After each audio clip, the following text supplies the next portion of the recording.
motion? I will make that motion, Lauren. Thank you, Second. Teresa. And Frank is seconding. All those in favor of approving the minutes from, I'll say the dates again, from August 9th, August 16th, August 23rd, and September 8th, pending corrections, please say aye. Aye. Aye. Raise your hand. Any opposed, same sign. All right, the minutes have been approved. Keith, any luck with our live stream? We are live streaming. Wonderful. All right, everybody. Welcome to the TSPLOST 2023 Advisory Committee presentation nights, our second night of presentations. I think that we had a great first night last Wednesday, and this is the first of 3 nights we have this week. We did have some comments last week. It would be great if you're able, if you have a pretty good internet connection, if we could see your faces. We, even though we can't be in person, it's nice to get to know who you are. Of course, feel free to turn off if you don't have a good connection or you want to eat, and I'll probably be doing some stretching at some point during our long night. So just take care of yourselves. We will have 9 projects to look at tonight. As you can see on our list, it's a mix of projects from ACC staff and from neighborhoods and nonprofits. So it's again a great mix here. You should have access to all the presentation submission materials. I will post the link to that folder in the chat just so it's easy to get to. As we did last week, I'm going to do my best to facilitate this online meeting and try and catch everyone who is raising their hand. Could you please raise your hand in the chat? So that way I make sure I get you. We have 10 minutes for questions and then 5 minutes for discussion. I noticed last week it seemed to work out that we just used our 5 minutes for discussion for further questions.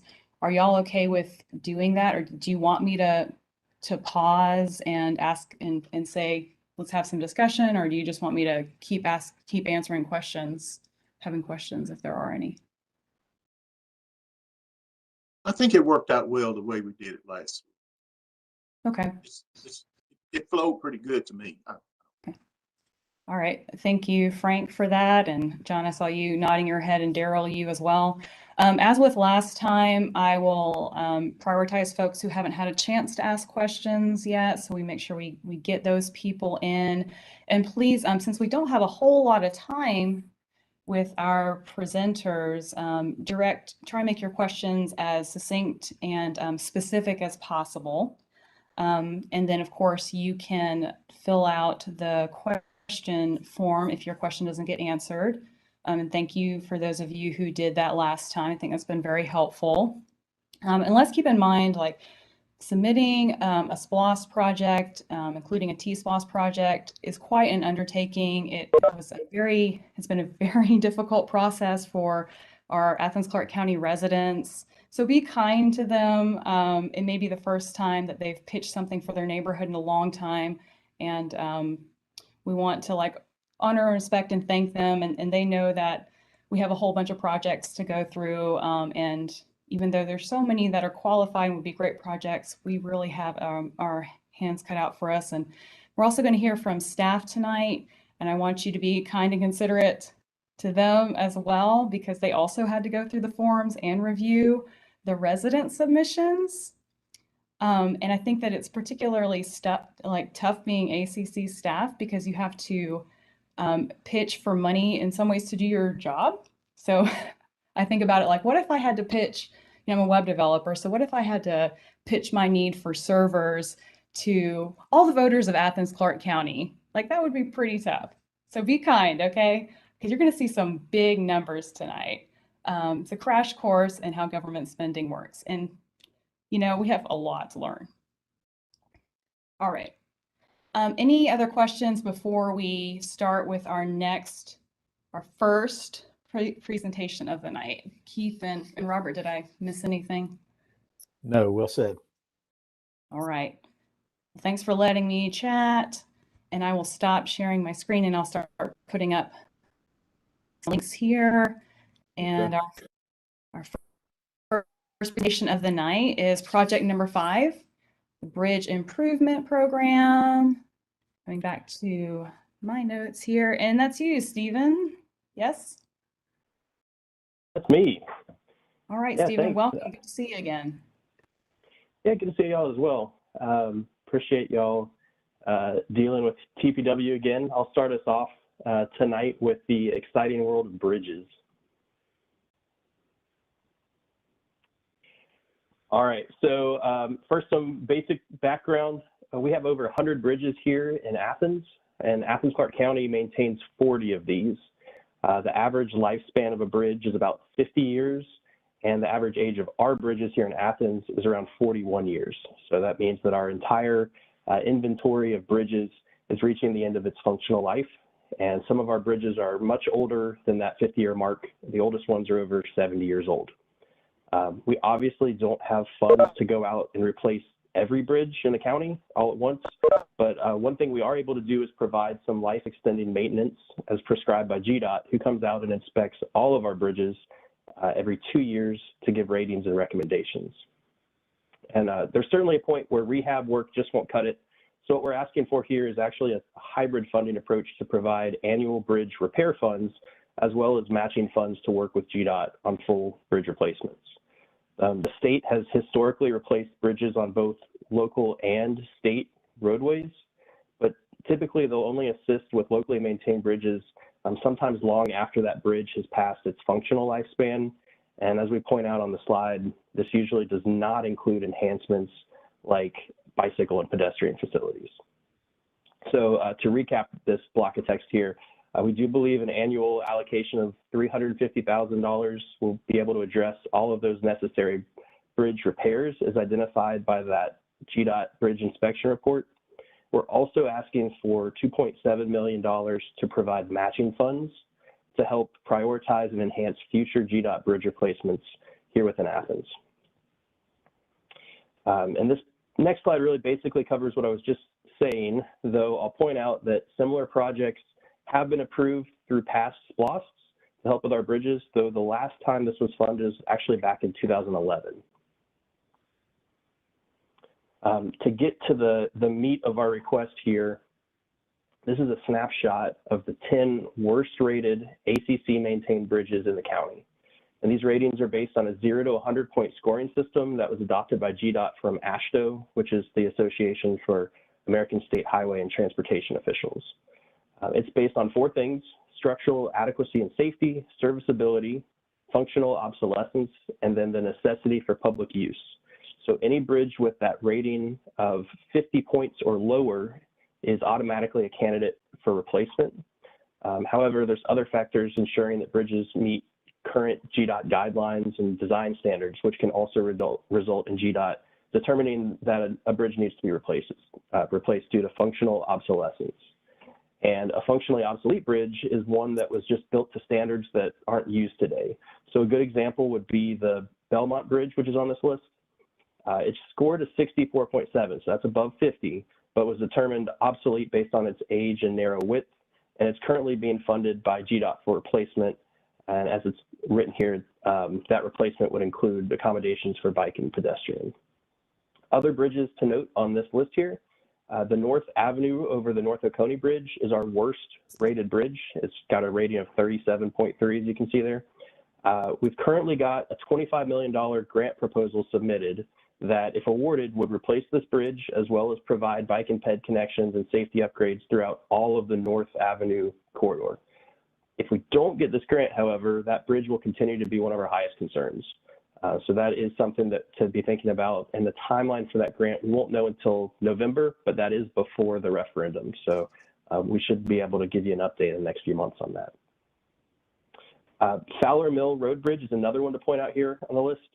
It's currently closed due to a deck failure earlier this year.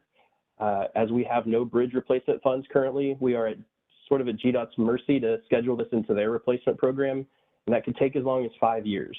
We do believe that if we're able to offer some kind of local match, this replacement could potentially receive higher priority in GDOT's schedule.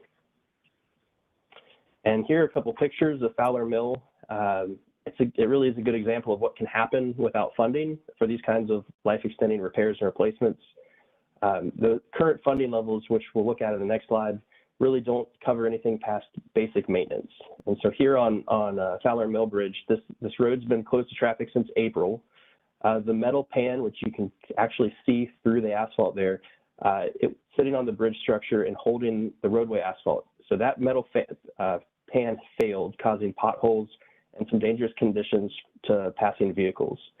The bridge itself was built back in 1959, and so while the bridge footing and abutment and the pier structures are still solid with good ratings, the superstructure, which is what we call the deck, and the guardrail were built to outdated standards. So they've reached the end of their usable life sooner than the other components. The bridge replacement here is estimated at $4 million. You look at like such a small bridge and it makes you realize how impactful and expensive these can be. GDOT does expect that they can possibly add this to their replacement program within the next 5 years. We are hopeful that there's potential to speed up GDOT programming in cases just like this if there's a local match available, which is what we're asking for.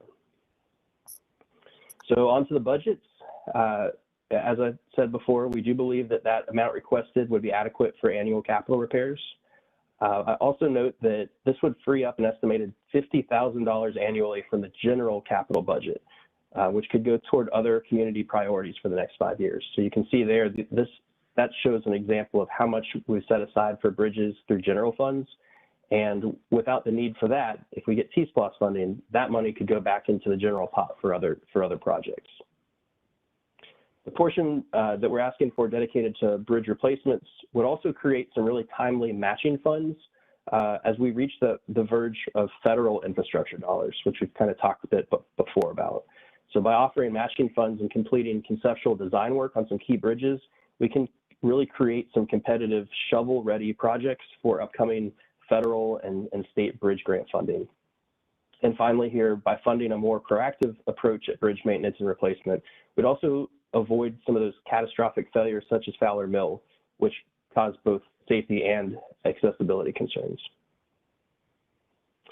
So the impacts of not funding here, you're going to undoubtedly hear about the cost of ownership model, which we also call the life cycle model, associated with capital infrastructure and a number of the big bucket projects that we bring forward. So the 30-second elevator pitch about that model is that all infrastructure has a limited lifespan.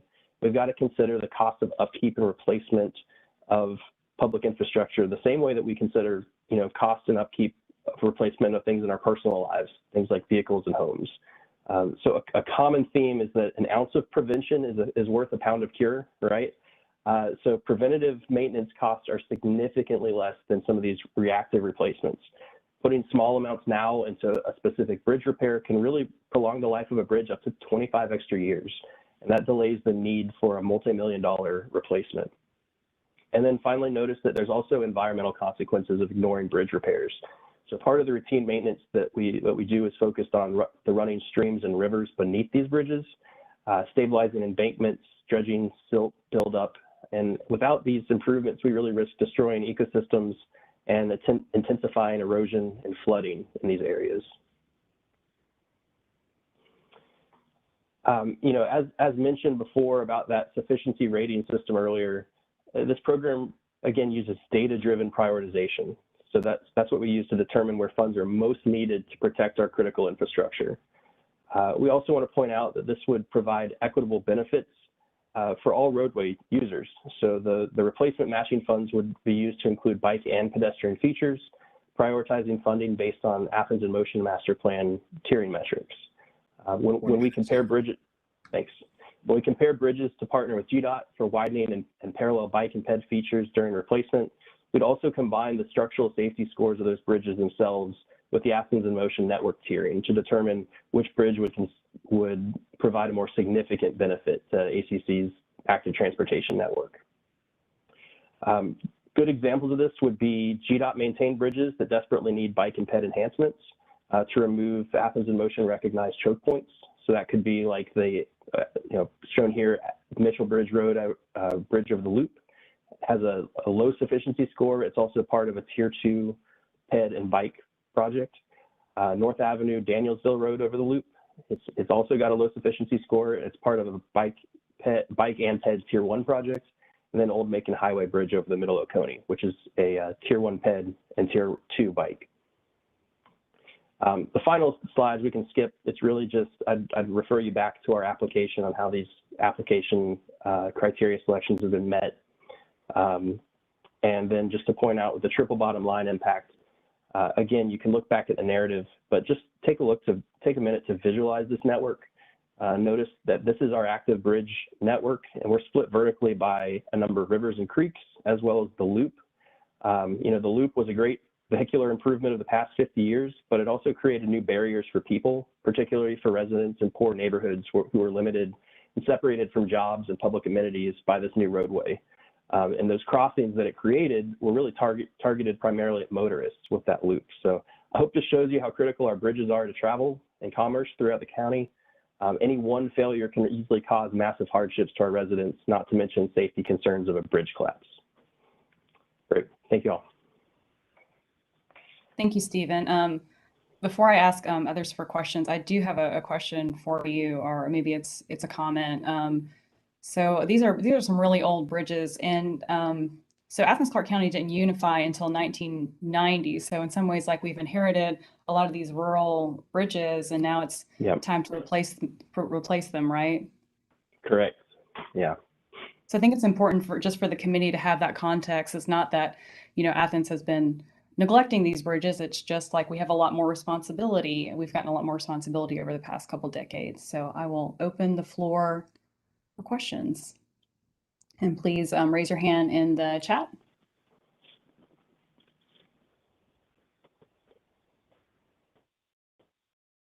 All right, Frank, please go right ahead. Yeah. Then Justin.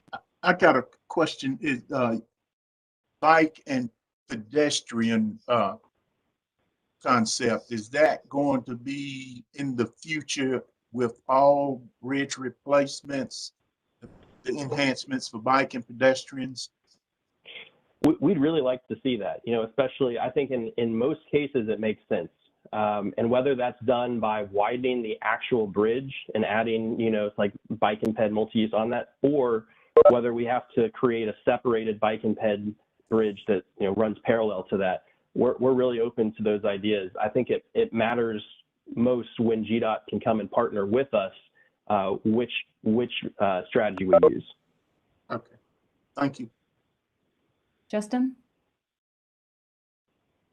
So I noticed that the bridge ratings were set from a study done in 2019, and I just wanted to make sure.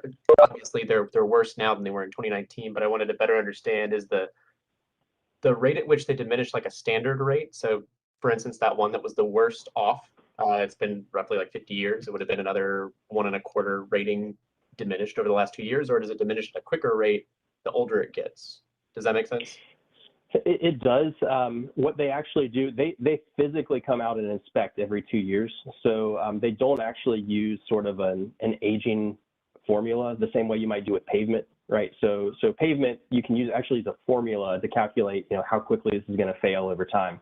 With bridges, they come out and they look at, you know, 30 or so different features of the bridge and create a 0 to 100 point scale on that. So sometimes the bridge ratings can go up actually, or at least stay stagnant based on the type of maintenance that we are able to perform on them during that 2-year period.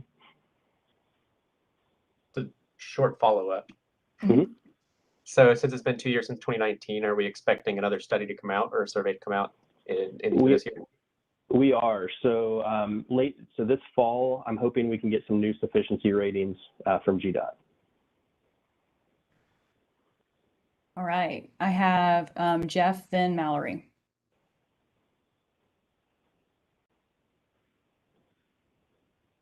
Nothing's working here. Sorry. You mentioned about the program providing matching funds to help prioritize. Is that just the part about if we have some money to throw in the pot, we're more likely to jump ahead in the queue? Is that a fair way to interpret what that means? That's a great way to put it. So, you know, $2.7 million, if we were doing that alone, might be one bridge. But if we can actually use that to partner with GDOT or get ready and for some grant funding by, you know, creating some designs or having some matching funds, can really stretch those dollars to do multiple bridges. Okay, thank you. Sure. Right. I have Mallory, then John, then Daryl, then Sarah. Stack is full. Hey, Stephen. I was curious about the North Avenue grant proposal. So it seems like North Avenue is the highest priority bridge. If we get that grant and we find out in November, will your request go down or will you use the funds for match or what would happen then? So we would hope that we would just move on to the next bridge on the list, right? So my biggest hope is that we get that $25 million. We would actually be knocking out 2 bridges with that grant. It's the one over the river and over the loop that would be addressed with that 25 million. And then we would, if we also get this TSPLOST funding, we would move straight on to the next one on the list. All right, John?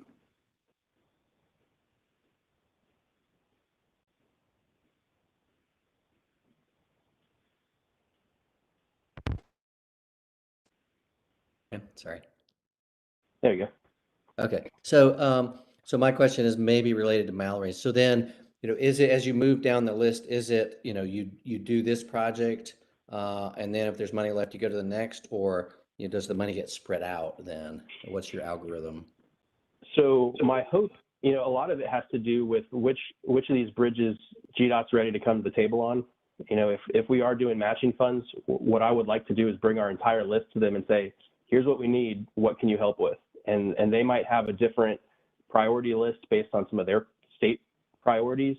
For instance, I'm not quite sure why they picked Belmont this past year as their very first bridge in a few years to replace. It's a higher rated bridge than some of these other ones. But we would just take the list to them and say, here's what we've got, here's our list, how can you help us? And then hopefully they'd give us a couple of bridges that they're able to partner with us on. And then just, sorry, one more quick question. So the Fowler Mill Bridge, how in the world, given that it's failed and is closed, does it score a 50, was it 55? It's one of the scary things about rating systems, right? Where you just can't always predict if we had really known that was failed a year ago, it probably would have scored much lower, right? But it's some of these things just rapidly deteriorate faster than the bridge ratings can really estimate. Thank you. All right, in our last couple minutes, we have Daryl, then Sarah. Yes, this is my question. I know that August 10th, the Senate passed the bill for infrastructures like 1 trillion, and Athens is supposed to get close to 11 billion. So if that comes through, wouldn't it be better for us to wait on that than to use money here? Then we can see what's coming through on that 11 billion that's coming to Athens for infrastructures. Wouldn't you think that would be ideal to wait for that money to come through than to take money from that could be used somewhere else when you know that you're going to be eventually getting this type of money for infrastructure? It's a great question, Daryl. My fingers are crossed just like yours for that, federal dollars. I will say in the past that has been our approach, and that's kind of led to failures, right? With I can use stormwater as an example where we said, you know what, there's stormwater dollars coming down the line, the next SPLOST, the next TSPLOST, and there's big state grants ahead of us, and so we backed off. We didn't ask for stormwater this past time around. And nothing else showed up, right? It petered out. Some of those promises never showed up. I've got a little bit more faith in this amount of money, but I don't think we can put all our eggs in one basket. And the other thing I would say is it still does require some match a lot of the time, especially if you want to get prioritized in that list. So if we can come to the table even with just $2 million and say, look, we're ready to match $2 million with your 50 million or whatever, how much they're going to assign to bridges specifically, that puts us ahead of the game with other counties, with other states. Like I was saying, Athens alone gets 11 billion. I'm like, we should be able to fix every structure in Athens. I hope so. Is it really 11 billion? Is that right? Yeah, 11 billion. Ooh, Daryl's giving me some good news today. I'm always on it. Nice. All right, so Sarah, then Teresa has a comment, and Travis, and that will close our discussion and questions for this particular presentation. Sarah? Yeah, I'm glad that Teresa's comment is being heard, because I am also very curious about that now that she mentions it. But my question first, and I apologize if this comes up more as you're coming back more, Stephen. This is the fourth project that we've heard from your department so far, and so I'm just curious about priorities for your department. This is on the same scale as the new traffic engineering facility. So if it came down between bridges and a traffic engineering facility, for instance, what would your department prefer? Well, I'd caution against comparing every TPW project against itself, especially since I think we have 9 of them, and we also have our hands in a lot of the different resident-led proposals as well. Between the 2 that you just mentioned, I think we would safely say that bridges would probably be a higher priority than a new facility. A lot of what our decision comes down to is what makes Athens safer, right? Which of these projects is going to add to safety? Mm-hmm. But I would, I can't always speak for traffic engineering. I'm not a traffic engineer, so they have 3 or 4 that they want to put forward. But that's usually how we kind of weigh these things against each other. Thank you. Teresa, do you want to read your question? Sure. So I'm really excited to hear that there might be some real money coming from the federal government. So if that does show up, can we use the TSPLOST funds that we're talking about here for projects other than what we end up recommending to mayor and commission? It's probably a Keith question, right? What's that? Yeah, I was just typing the answer to that in the chat, and it really depends on when we get that word back from. I do know in the past, when we've had leftover SPLOST dollars, we could assign it back to, previously approved projects that maybe were underfunded. So that's certainly something I guess we could continue with. What would be some examples of that right now? Well, let's just say, for example, that it depends on when we get that infrastructure word back. If we found out the dollars coming before the referendum had to be finalized, then mayor and commission could move money on the projects. But if we get word on the infrastructure after the referendum, then money could be moved within those projects from one to another, but it couldn't be moved out. It couldn't create a whole new project. Keith, a good example. Do you remember, a few months ago, we got mayor and commission to approve moving excess 2011 funds. Do you remember which projects that kind of moved or shifted around between? Well, we had money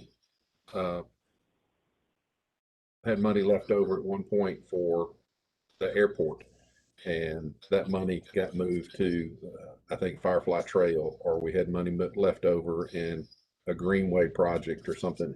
It'd be moved between those projects within a program. Transit, for example, one year bought all the buses they said they were going to buy and had a few dollars left, and that got moved to another project. Sarah's question in the chat there, could it go to different bridges? That's one of the reasons we kind of present these as buckets, right? Yes. Is that so that we can have a list and be flexible as different opportunities come up. Yeah. That's right. All right. I had said that Travis was last on the list, so we need to go ahead and get Travis's question in so we can move on to your next project, Stephen. Travis, what was your question? Can you hear me? Yes. Yes. Can you hear me? All right. Stephen, I got a 2-part question, but it's all the same question, right? And just to give you just to preface it this way, my main concern is Black families being priced out of Athens-Clarke County proper, right? That's something I'm concerned with. And so I would imagine that bridges and other major improvements increase property value. You probably see an increase in rental prices when improvements are made through cities and counties and municipalities, right? I could imagine, I don't know that for certain. But have you all identified the communities that would benefit from those bridges or any other improvements, right, related to bridge installation?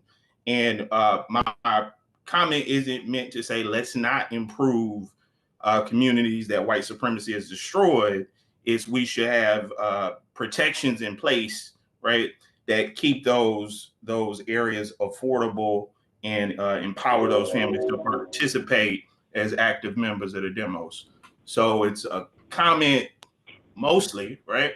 But also a series of questions, however you parse that out. No, that's great. And I completely follow you. I think, going back to that example of North Avenue and the idea of really historically what the loop has done to really some of our underserved neighborhoods and really more vulnerable populations, right? So you cut these swaths across, cutting people off from jobs, from, public parks, from amenities, from their community.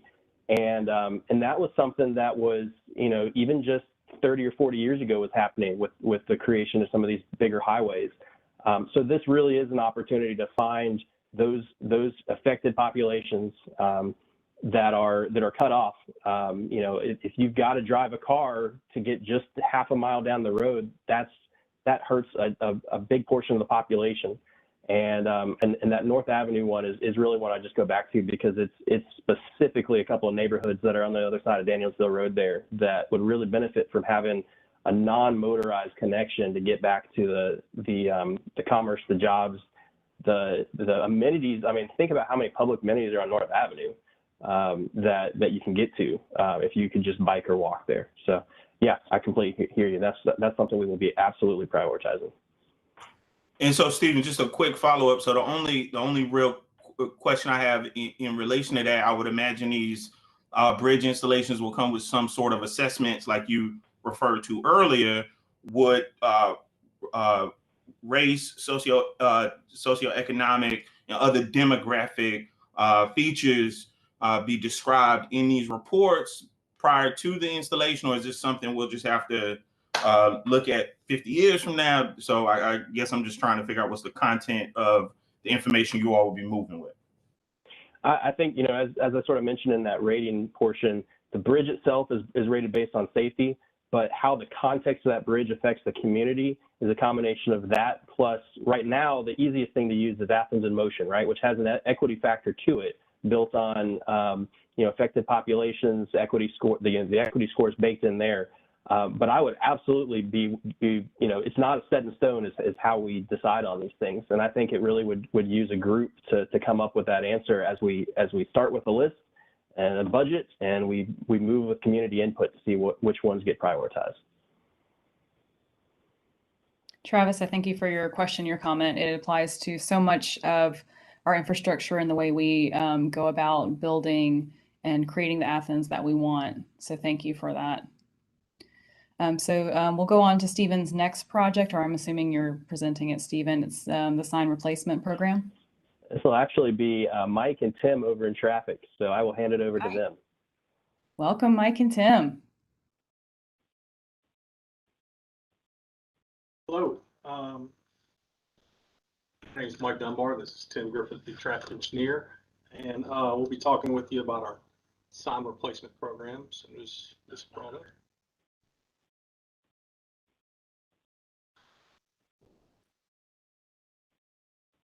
Tim, do you need me to share the presentation, or you got it? Please. Okay.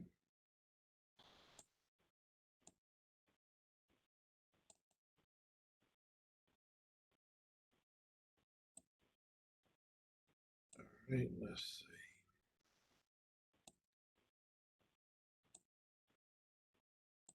All right, just let me know when you want to slide advanced. All right, go ahead. One more, please. All right, the sign replacement program.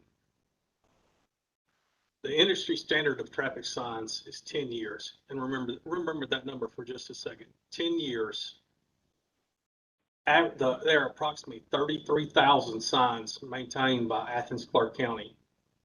Many residential signs have not been replaced since the neighborhoods were developed in the 70s.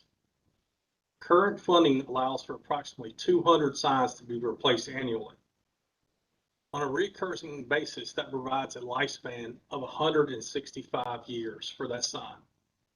Now, remember I said before, the average lifespan of a sign is supposed to be 10 years, but our current funding allows for signs to be replaced once every 165 years. In addition to aging, traffic signs are often hit by errant vehicles, further stretching our available resources. And then below we have our project cost, and this is just a 5-year cycle. This will not replace every sign in Athens-Clarke County. It will replace half of the signs within those 5 years. It will replace all of our signs for a 5-year cycle. So half of them will still need to be replaced in the additional 5 years. All right, go ahead for the next slide.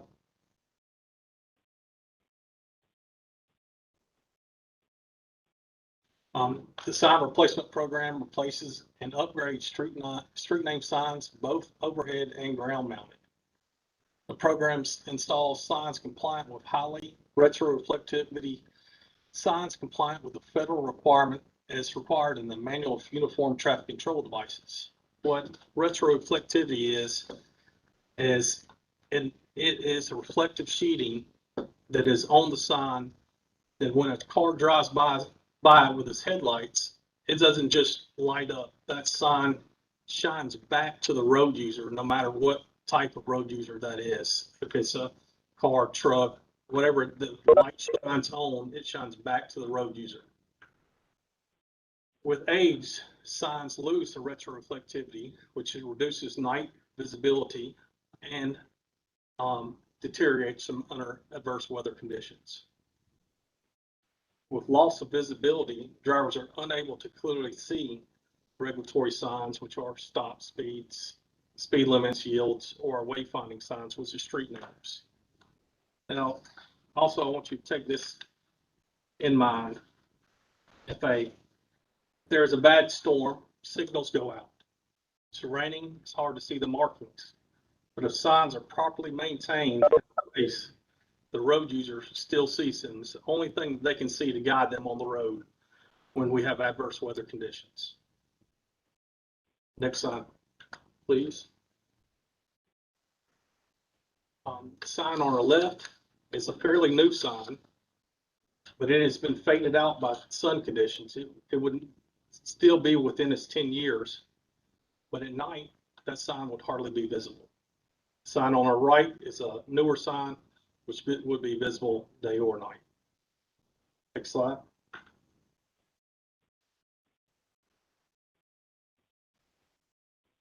Our budget impacts.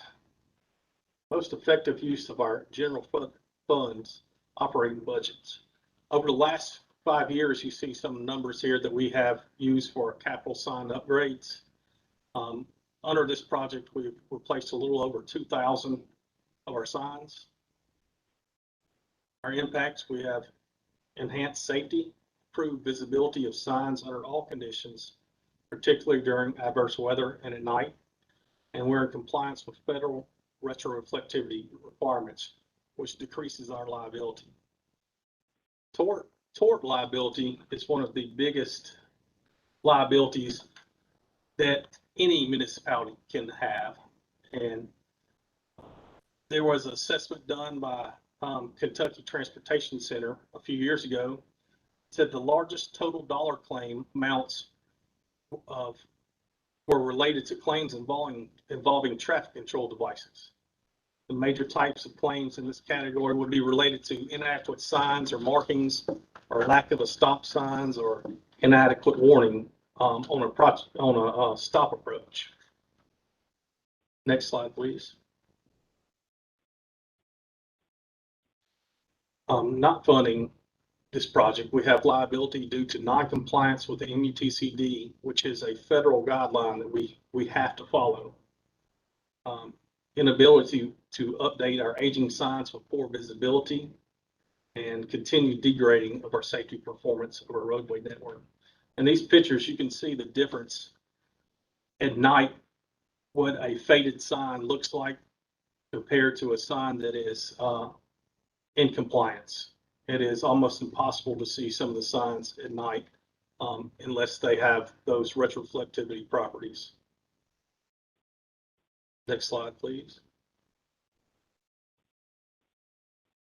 Here's another slide that shows these are different types of sign sheeting. You see the yellow cars on the left.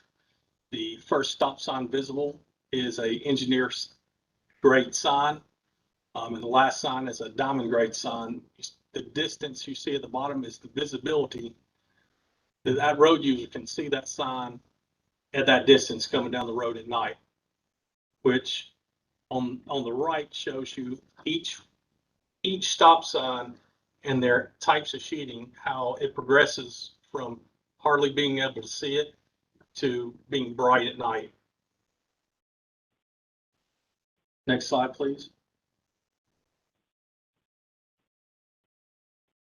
Closing the equity gap. This project is already started now. I guess it's for the last 5 years, and we're doing this based on data-driven replacement process based on age and sign condition. We would go into a neighborhood that the condition has been reported as being below standard, or the signs have reached their age limit, and we replace every sign in that neighborhood instead of just going in and replacing one here and there. We replace everything in that neighborhood. Many regulatory and street name signs are beyond their lifespan. Older signs lack sufficient reflectivity, which degrades the safety of the roadway and impedes the wayfinding of emergency response vehicles. Just think about it at night. If EMS is trying to find your home and they can't find the street name, they can't read the street name on the streets because that sign is not reflective anymore. Thanks. This project supports 5 of the 14 project selection criteria. The project will improve the equity of the capital improvements, protect the investment of the community transportation infrastructure, reducing traffic congestion, time spent traveling, improve access to public facilities, increase access to the public transit system, improve air quality, and promotes alternative vehicle use. Next slide. Recent studies have shown that better streets mean better business. Attractive public space, better designed streets are not simply aesthetic or safety improvements, but better streets attract more people and more activity, thus strengthening both communities, the businesses that serve them, and the city's economy as a whole. Proper signage helps every road user, decreases response times for emergency services, and makes our alternative transportation system operable. Our communities become more walkable, our bike lanes more usable, and our transit systems more complete, reducing our carbon footprint. Next slide. All right, if you had raised your hand during the previous presentation, could you go ahead and put that down in the participants window? And I will see if anyone has questions, maybe someone who hasn't spoken yet. All right, anyone else? Questions? All right, Frank? Yeah, just one quick question. I was a police officer for years, and we used to find stop signs in dorm rooms and, and everything. How many signs are from vandalism and storms, and do you replace as many for those reasons as you would the aging of the signs? We probably, Frank, replace more for theft, vehicle crashes, things along those lines that typically that in a typical year than we would otherwise, than we would for just a standard sign replacement. Okay. We do have a capital project that we tap into only for the older signs. Okay. And that's a great question, Frank. Let me explain a little something to you if I could. Back in 2006, the federal government started offering a project that would allow us to receive funding to replace some of our roadway signs. So what we determined within traffic engineering that would be the best use of those dollars, if we got them, was to replace signs on roadways that had a speed limit of 35 miles per hour and over. Okay. Since 2007, we have replaced every sign on every road that had a speed limit of 35 miles an hour and over. It's these streets that are 30 miles an hour and 25 and 30 miles an hour that we've not gotten to because the federal government doesn't offer us any money. They won't pay for those. So it's on us. And this capital fund that Mike showed on this chart there, it would knock that out if we got this project done. But we're slowly knocking away on it. But like he said, it's going to take 165 years to do it. One of my goals as traffic engineer is to have them all replaced during my tenure, but honestly, I don't think I can stick around that long. Thank you. Yes, sir. Thank you. And Travis, you had your hand up? Okay. I thought, okay, yes, John, go right ahead. And hey, Tim, Tim and I work together on some stuff. Question, you mentioned that this would help close the equity gap, and I wonder if either of you could say a little bit more about that. I'm wondering, if the aging signs correlate with specifically neglected neighborhoods, historically neglected neighborhoods in Athens, or how does this signage project specifically help close that equity gap? That's a great question, John. And it's good to see you, by the way. I'll let Mike start off on that. So we have not seen a direct correlation where the aging signs are in one particular area of town, and we're not replacing them based on, a section of town.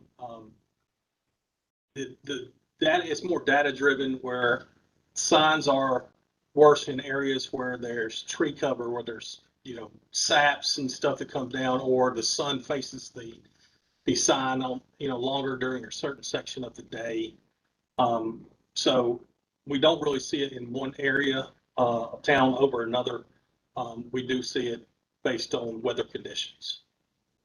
Yes, and as far as reducing the equity gap, our intention is that if we receive this funding, if you see fit to fund us, then we'll replace these neighborhoods on an alphabetical basis, depending on the name of the neighborhood and how it falls in the alphabet. So there is no equity prejudice there, so to speak. Everyone should, it's the only fair way that I could think of doing it is simply throwing all the names in a hat and pulling them out one at a time.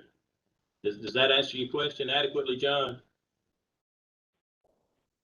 I have a question about that. So along those lines, one of the things that you said during your presentation is that when a resident reports a sign that is faded or outdated or needs replacement, you go ahead and replace all the signs in that area. So then is it possible that going forward, the rate at which you replace signs is not just about the need on your list, but communities, so that there could be more of an equity factor in there? I'm thinking about my neighborhood, East Athens, West Broad, maybe out in Stonehenge. I help a little bit in this, you guys.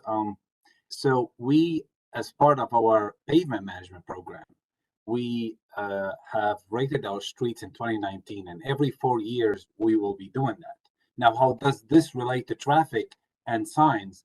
If this program is funded, we can score reflectivity as part of our street scanning and ratings and report back to traffic and do a priority based on the needed reflectivity factors. So we can always go back and actually address the needed areas if the, pull them, do them alphabetically process is not really a good one. So we will have to evaluate, and hopefully this would help Tim as well prioritize his work as well. Yeah, agreed, Ronnie. I think we really want to move away from an alphabetical rating. In a perfect world, that would be equitable because you get through the entire alphabet and everybody's served, but that's not really how it works with funding. I think we really need to be data-driven, which, looking at the definition of equity, it's putting the funds where they're most needed. And you really have to use a lot of data to make sure you know where that is. Thank y'all. Thank you, Ronnie and Stephen. Additional questions, comments from the advisory committee? Any discussion? All right. Thank you, Tim and Mike. Thank you all. Thank you. All right. Coming up next, pavement maintenance. Is this you, Stephen? Or is this Ronnie? Oh, this is all Ronnie talking about big money here. Boy. You put it on Ronnie. I know, right? Sure, All I'll be right. the one. Keith, Okay. if you don't mind sharing the presentation. Yep, I can share it. Or Stephen. Yeah, thank you.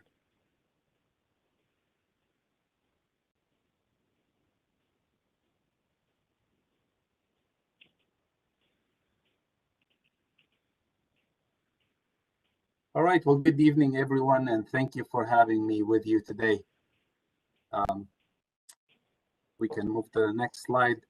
The Transportation Public Works Department is pleased to have the opportunity to present a pavement rehabilitation program proposal in the upcoming 2023 TSPLOST.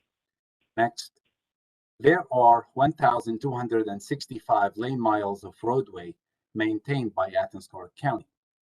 Annual program cost performed in optimal funding levels, or what we also call life cycle cost, is based on 17 years life cycle replacement at $114,000 a lane mile, totaling approximately $8.5 million annually, and that is for resurfacing only. Historic deferred maintenance has increased resurfacing costs due to increased preparatory work, including patching and chip sealing prior to resurfacing. Poor and very poor roadways are estimated to cost 23% more to resurface than marginal and good roads. Currently, the annual cost to bring the average condition of roadways to good or better is estimated a little bit over $10.5 million for construction. Total requested here in this program is $72 million for the next 5 years, covering preventative maintenance and resurfacing. With this level of funding, we will be able to raise the average roadway condition from marginally good to good or better, and potentially eliminate roadways with poor and very poor conditions. The proposed and for the next 5 years will allow Athens-Clarke County to perform maintenance work on 500 lane miles of preventative maintenance and 445 lane miles for resurfacing. Also 50 lane miles for full depth reclamation, or what we know, reconstruction. Next. The current underfunded PMP program includes preventative maintenance, treatments, and resurfacing for our local collectors and arterial roadways. The 2018 TSPLOST ask was a little bit over $50 million, and only half of that was approved and moved forward, addressing what was known to be the deficit list. SPLOST 2020, unlike previous SPLOSTs, did not include PMP funding, despite the fact that all previous SPLOST from 2000 and up to 2011 funded this program.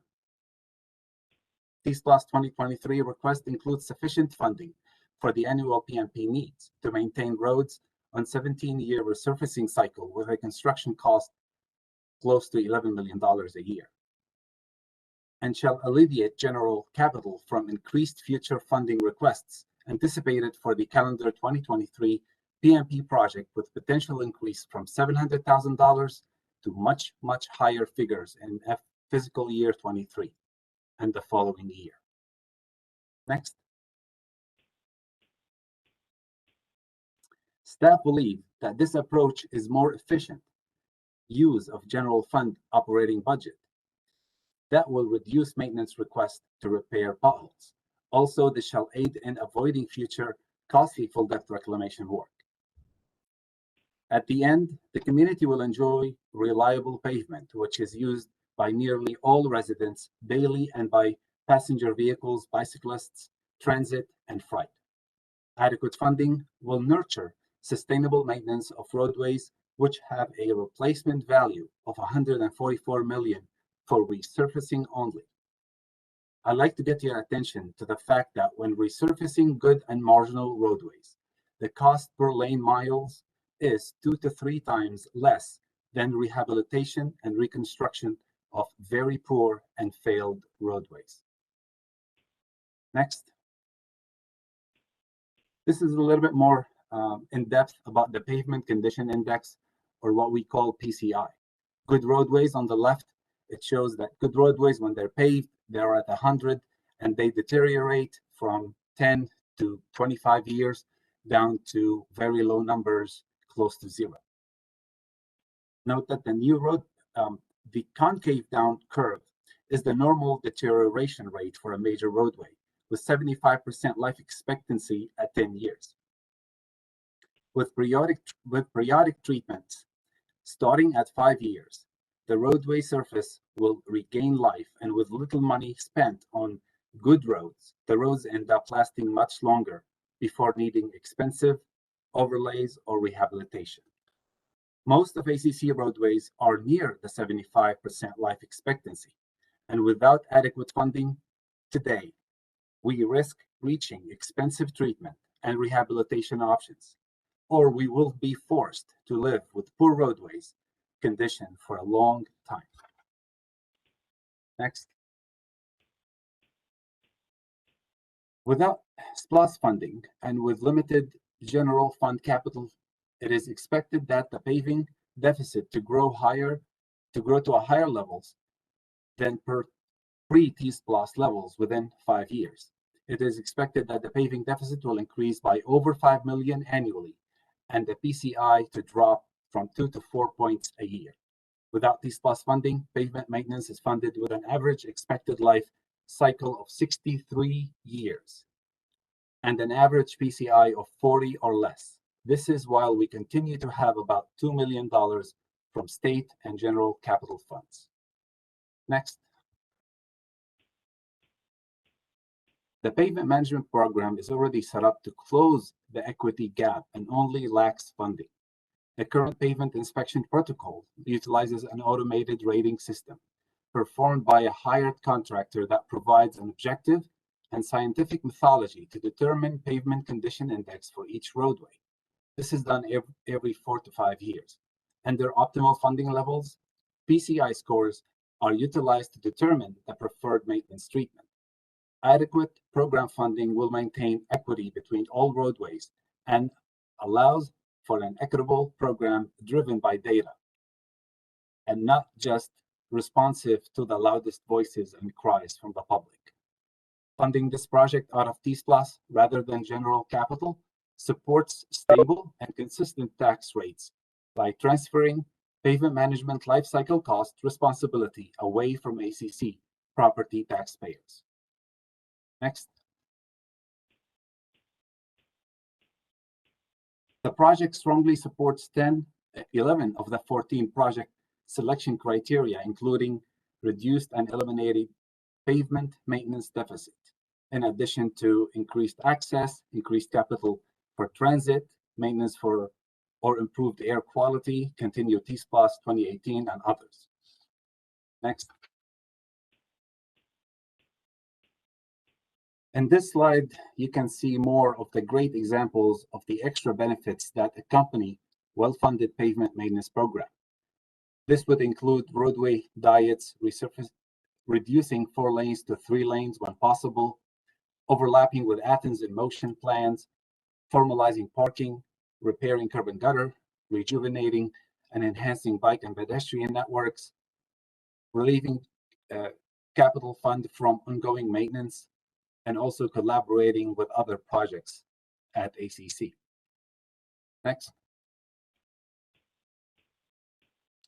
Providing and maintaining safe, pleasant, equitable, and reliable roadway is proven to function as the gateway to a healthy economy, connecting communities to all available resources. Well-maintained roadways is proven to improve social and human well-being by reducing daily wear and tear on personal vehicles and increase comfort levels for all modes of transportation, including transit. Recent research suggests that several preventative maintenance treatments, each one with a small environmental impact, are more eco-efficient than few major rehabilitations with a higher environmental impact. 1 minute, Ronnie. Thank you, sir. Perfect timing on 9 minutes. All right, questions? All right, questions on the pavement maintenance program. Katrina.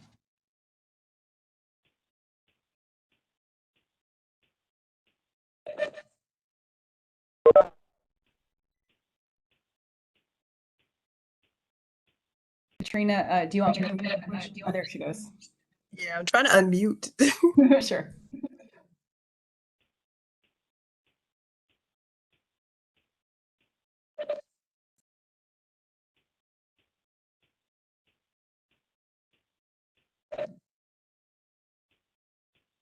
Katrina, are you talking? No.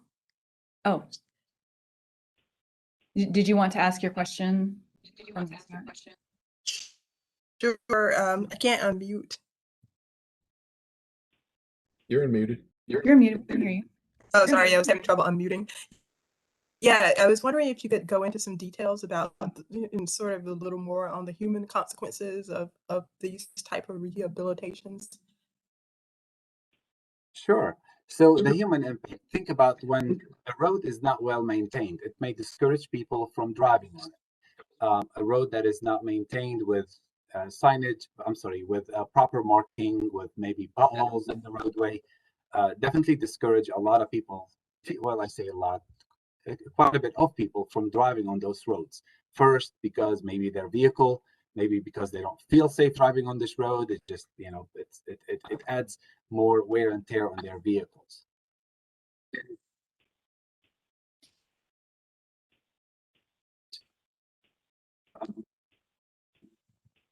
Katrina, did you have a follow-up? We might be losing you a bit. Okay, Katrina, I'll come back to you. So next I had oh no, I didn't. I'm just my internet is flickering. My internet is flickering a little bit, so it's taking me a minute to do a few things. Okay. All right. Next I had on the list Travis, then Daryl. I know it was several references to some sort of scoring system, right, in relation to the quality of roads, right? So have roads current? Is there a current score in existence? Is there some data you could share or make available that lists all the roads and their scores? I would be interested to compare that with the census tracts and particularly economic and racial data, for just to help me understand the benefit, impact, and context of the request. Sure. Yes, we do have that. We started doing that in 2019. The first time the public were able to see a map with those scores was this year, and it was prior to award of the contract for the pavement management for the calendar 2021.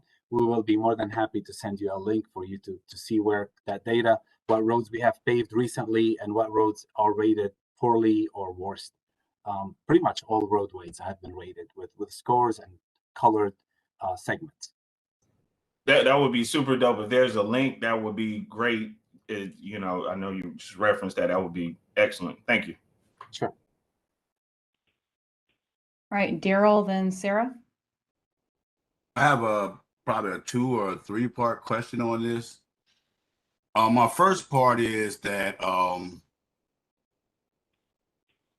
why is the infrastructure always being worked on around University of Georgia, like the pictures that you had showed us, and you have all these places around here that need to have been fixed for 50 years? I don't understand that. You got much infrastructure roads that needs to been fixed in Athens, but to me it seems like your whole idea is to make sure that University of Georgia looks good instead of the city as a whole. Okay, that's my problem with that right there. And my second question is, what are the worst areas? All right. So the answer to your first question, we realized that our system depend heavily on input from staff, and therefore it lacked subjectivity, and therefore we hired a third-party contractor to drive those roads and inspect those roads with the same eyes, which are cameras with sensors and reading measures that meets national standards. Yes, the road that you see today was part of that deficit list we carried from 2015, and the TSPLOST program was based on those deficit lists. Now, I don't want to say that it was not a true measures, but these were the parameters that we were following and rating our roads with. And like I said, this the new rating system that we adopted in 2019, and we will be continuing doing that every 4 years. At this point, we've decided 4 years. Usually it's done between 4 to 6 years. We want to do it as close as possible to give us more accurate data and build programs based on these data. And what was your second question? I'm sorry. According to the what I'm looking at as point of how many employees y'all have there, my question is, why would you go out and spend money on an independent contractor when you could have used your own inside and kept that money inside, where you could have improved roads with that type of money? Wasn't that unnecessary? Do you consider that unnecessary spending? It's there's a balance. So when we had a project that was funded at $3 million a year, we realized that we're doing two things. We are dependent heavily on staff to rate the roads and also manage the contracts. And on the top of all that, which is the second part of this, is that this funding level was not adequate to an asset that is very costly to maintain. So we pursue a TSPLOST 2018 to address deficit and also bring our paving program to where it needs to be, which was estimated back then at $7.4 million a year. We were not funded the entire money. We were given only $25 million, not 50. So therefore, we focused on the deficit list. Why do we go to a third-party contractor to do this work? Inspecting those roads was a lot less liability in terms of safety, because all the work was done while the consultant was riding a vehicle and testing the roads. Our staff used to go in the field, walk the street, drive the street, and sometimes if the street have a higher speed, they may miss the readings. So there was a lot of readings to do. We have a total of 625 centerline miles of roadway. That's a lot of roadways to do. While we did it since 2000, or we did it up to 2015, beyond that, we couldn't continue doing it. It was too risky, too much work for staff. At that point, we had only 2 staff members. We had a supervisor and we had an inspector. And like I said, how much did this cost the city to have this third-party contractor to come in? Can I ask that question? Yes, I believe it was in the neighborhood of $60,000 for that portion of the work. Now we did more. We did capture signage, their locations. We did capture imagery that we also wanted to use. So for that portion of the inspection itself, it was $60,000 and it was done in 30 days. But there was post-processing period where they had to go and quality control the data that they collected and then present it back in a pavement management software data that we can utilize to predict after a few years down the road how long it takes, to actually capture the deterioration rates of every roadway. So this is yeah. Oh, sorry. What I was going to say is if you don't mind, Stephen, is that this is a pretty complex topic, and I love the questions that Daryl is asking, but I think we're getting a little bit in the weeds here, and I want to make sure that everyone gets their general questions asked. So, Ronnie, could you follow up with us, or Daryl, would you mind putting in your questions about the program and how it's funded into the forms? That way we can capture Ronnie's response here, because I think what we're learning is, wow, pavement maintenance is so much more than just slapping on some asphalt. But I do want to make sure that we hear other questions. So Stephen, are you okay if I move on and get someone else's question? Okay. And Daryl, is that okay with you? Okay. I know we had Sarah next and then Katrina. And let's keep it to maybe one question at a time if y'all don't mind. Yeah. So my question is really a follow-up on Katrina's last question. She was asking about the human impact of the pavement issues. And your answer was that it makes people not want to drive. And my follow-up to that is, isn't fewer people driving one of our goals? Or is there an elaboration to your previous response about the human element of this?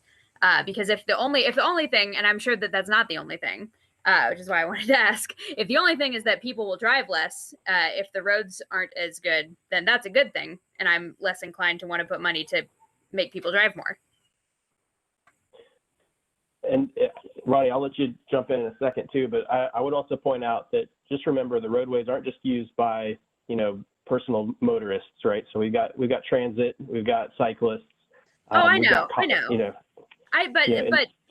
The roadways are primarily used by motorists. I think that in all of these things, when we're saying, this will help cyclists and transit as well, that's really an incidental benefit. It is going to help motorists and driving more because those are the people who currently use the roads. Sure. Yeah, that's true.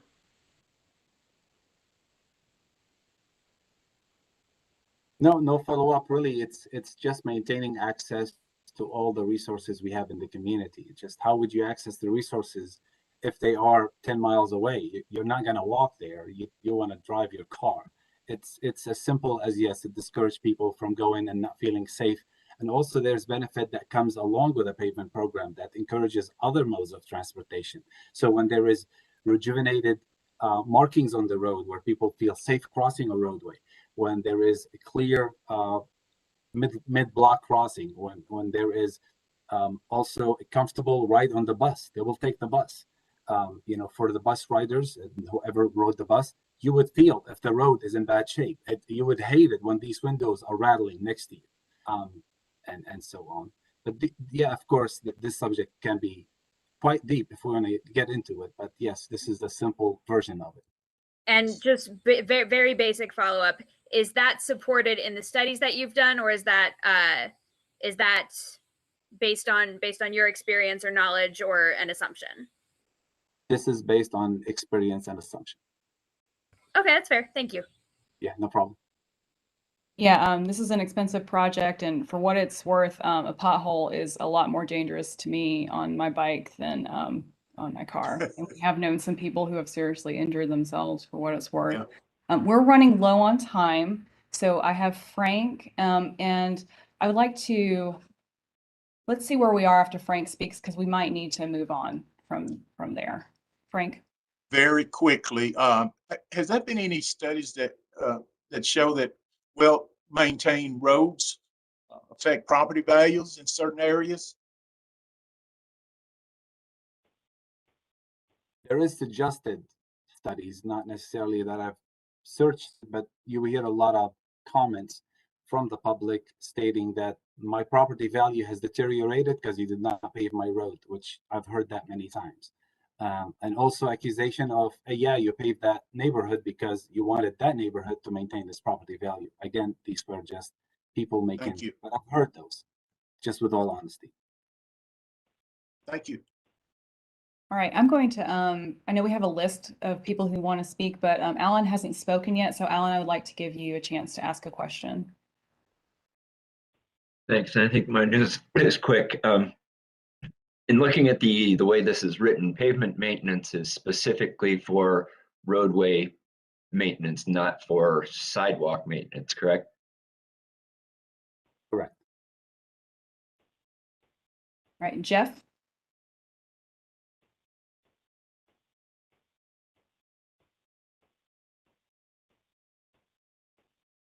Jeff, did you have a question still? Well, I had a comment. I just wanted to say, and I put it in the chat, that not everybody lives where there's transit available, and not everybody lives where it's safe to ride a bicycle. So let's keep that in mind as we talk about alternatives to driving. Some of us don't have that luxury. Only we can make that happen. All right. I think we have I one more. I am waiting to hear those projects. Yes, yes. I think Patrina, you had one more follow-up, and then we'll move on. And Patrina, is your question? Yeah, Go ahead. I was wondering, what if this is pared back a bit? Is 72 million? I don't know what this looks like, like in terms of narrowing down the priorities. What would a smaller or more condensed version of this look like? I think that's a very fair question, as this is probably one of the highest tickets that you're going to see, over 91 proposals. One thing to point out, I do believe, there were some auto-calculated costs in every proposal, right? So there's the cost of design, there's the cost of contingency and project and program management. Pavement's a pretty straightforward project. We do believe that at the end of the day, even if they, if you said, okay, let's pave the amount of roads you said you can do, we think we could do that for a lot less than 70 million. It's just auto-calculated in there with the application form. But Ronnie can talk to you about what a pared down version of this that would be, maybe less than 50 million, and what that would actually do to the comparative ratings that we'd be able to offer. So Ronnie, I'll let you talk about that. Yeah, sure. Thank you, Stephen. So what we're asking for is a level of funding that would take our average roadway condition from, let's just think numbers, okay, from 0 to 100, from 67, average number, to 70 or better. So it gives us 3 points up. That is at a $65 million. Now the added fluff and the auto calculation got us to 72. If we want to maintain the current condition today, our ask would fall down to about $32 million. Quite a bit, I know, but that's actually what would I think to be a bottom line. And a good thing to think to really ask ourselves and ask the community is, what is good enough for pavement, right? It doesn't have to be a score of 100. In fact, that's over paving, right? So the question you have to ask yourselves is, what is the condition that you feel comfortable with as a community? And we have to ask our elected officials the same thing as our standard for pavement. Right, thank y'all. So just a point of clarification, not all roads are Athens-Clarke County roads. Some of those are owned by the state of Georgia, right? Yes. And then some roads are owned by the University of Georgia. So they are in charge for their pavement activities. But there's still some roads that go through UGA that we handle. And then we are not building any roads, correct? We have not built any new roads. This is all maintenance. That's right. Okay. I just wanted to make sure that everyone kind of got that full picture. All right. Well, thank you, Stephen and Ronnie, and we thank Tim and Mike for coming by. I think that, do y'all have any more projects tonight? No, I don't think you do. I think that's it for us. All right. Well, good Thanks, to see everybody. y'all. I'm Thank sure you we'll all. see you again in a couple of days. Oh, yeah. Thank you, guys. Thank you. All right. Next up, we have 3 projects from North Athens. So we're traveling to North Athens tonight, and then North Downtown. First on our list for the North Athens project is project number 44, North Athens Neighborhood Intersection and Pedestrian Safety. And that has been submitted by Quaison Payne and Buck Bacon. Are y'all here tonight? I saw Buck on here. Yes, Quaison Payne. Yep, we're here. All right. Nice to meet you, Mr. Quaison Payne. And good to see you again, Mr. Buck Bacon.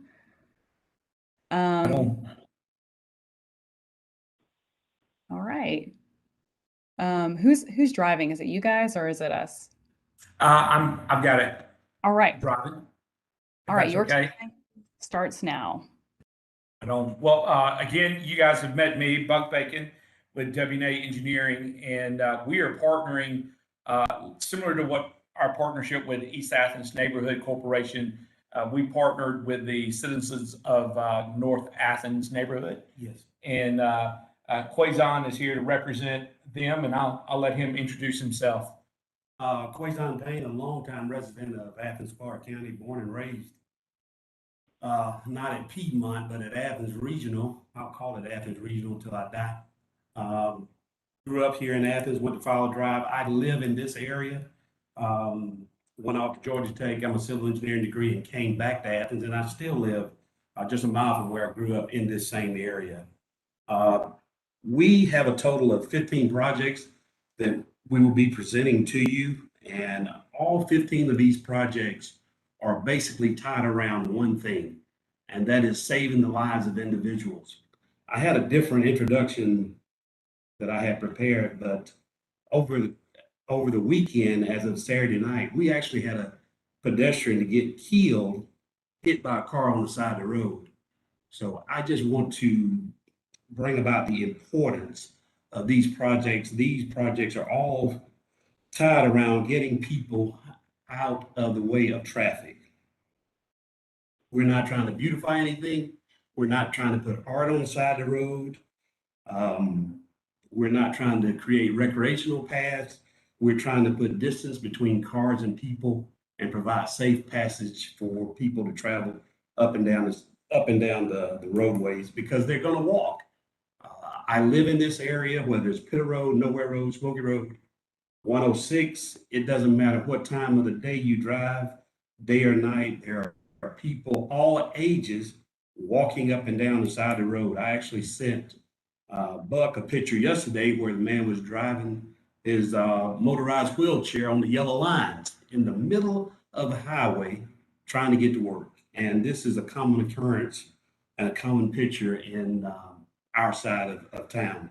I want to thank Robert and Keith for coming to several of our neighborhood meetings where the needs were identified. Keith really struck a nerve when he said there haven't been any speed off requests from North Clarke County. That really struck a nerve for me. And that's why this time we really buckled down and teamed up with William and Associates, who have worked diligently to get these projects and all this paperwork in, and just to put it in front of you. And I'm grateful for that, and grateful for Buck and his team as well. And grateful for y'all for just being here and going through this process. We live in a great country, and y'all are great people for spending your time doing this. So I said thank you. All right, so our first project tonight is the intersection and pedestrian safety improvements. It's project number 44. And the project scope, our goal is to improve pedestrian safety and the safe routes to school in the area around Fowler Drive Elementary for students, parents, and the surrounding neighborhood residents.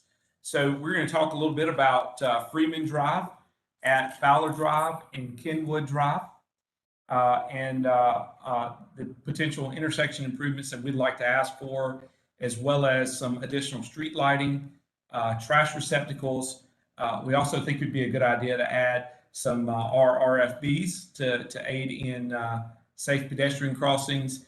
And as some of you may be aware of, the area within 1 mile of a public school is considered for safe routes to school. And so we want to talk a little bit about that. If you see the map here, you can see Fowler Drive Elementary, and the intersection that we're going to be looking at is here at the Freeman Drive, Fowler Drive, and Kenwood Drive intersection. Here are a couple of images at that intersection. What we would like to request is that we add accessibility ramps, striped crosswalks on all approaches, improve drainage inlets, add stop bars, and we think this is a candidate to be evaluated for an always stop. We would also like to ask for street lighting. It's getting that time of year when it starts getting darker earlier, and it's also darker when children are walking to school in the morning. So we think street lighting at this intersection is important. We also think it's important that we consider RFBs placed at the intersection to alert vehicular traffic of students crossing the street, and also continue to improve the safe routes to school around the area of Fowler Drive Elementary. I want to jump in for just a minute. If you go to the slide on the right at the top, you'll notice that Fowler Drive is raised above Freeman. And the problem with this intersection is if you're traveling along at 30, 35 miles an hour and you come to Fowler Drive, you can't see someone crossing on the other side in the crosswalk. So that's why we're trying to really slow the traffic down at this intersection here. So you can see that there's existing crosswalks in front of Fowler Drive Elementary. So that's the school there on your right. You can see the sidewalks. As you continue down Fowler Drive, there's sidewalks there. But then as you approach the intersection, both from Loblolly and Seymour Drive, there aren't any sidewalks there. And so what we would suggest is that we evaluate the surrounding neighborhoods and look for opportunities to improve safer routes to school for the students and parents. And so this is a really short presentation. Some of the things that we want to take away is how does this close the equity gap? Well, we do think that this is a traditionally underserved area of our community, as Quazon mentioned earlier. We do think that investing in this infrastructure does address accessibility and closes the gap and creates connectivity within the neighborhood, raises home value. We think that it does address health and safety concerns with the existing conditions there. And we also think that it would greatly improve residents' access to community facilities and resources such as Fowler Drive Elementary. And I want to ask one question, and I'm going to answer it. When you don't have sidewalks, where do people walk? They walk in the street. Well, these are kids walking in the streets, and that's a dangerous situation. And it's just a matter of time before there's going to be an incident. And we've had some incidents. So that's why this project, along with the other projects, they pull at my heartstring. So how will this project address one or more of the strategic commitments and project selections? Obviously, that we feel like this is going to promote equitability of capital improvements throughout the community by serving the underserved areas of North Athens, particularly the area surrounding Fowler Drive Elementary. Obviously, this promotes access to Fowler Drive Elementary and the adjacent residential areas and reduces vehicular use and contributes to improved air quality. We believe this promotes health and safety because it supports parents and students walking to school and being actively mobile. And we also think that it improves intersection safety for both pedestrian and vehicular users. Triple bottom line, we do think that this brings economic prosperity by providing greater access to educational opportunities in community centers. We think that this is social well-being, improved social well-being by providing equitable access to these public facilities in what we believe is a traditionally underserved neighborhood. And we think that it offers positive impacts to the environment because it improves pedestrian modes of transportation and thereby reducing vehicular traffic and CO2 emissions. All right, that's our presentation. All right, so Teresa had a question, and I think on you alluded to it, that she was wondering if there are children walking in the roadway, and I believe the answer is fortunately yes. Now, your project is for intersection. And the issue is, all of the residents of that area, they watch out for kids. They know that kids are in the streets. They know what times that they're walking along the edge of the road. That's not when the incident happens. The incident happens is when you have someone that rents their house out for Airbnb, and there's a new resident that's not familiar with the neighborhood, and they're trying to get somewhere, and now you have a recipe for disaster. Can I follow up my question? And my grandfather, you know, people say, well, if it's not broke, don't fix it. And my grandfather would say, if you don't fix it, it will break. This is another one of those situations where if we don't fix it, it's going to happen. Right. I agree. You need to have better conditions for your children walking to school.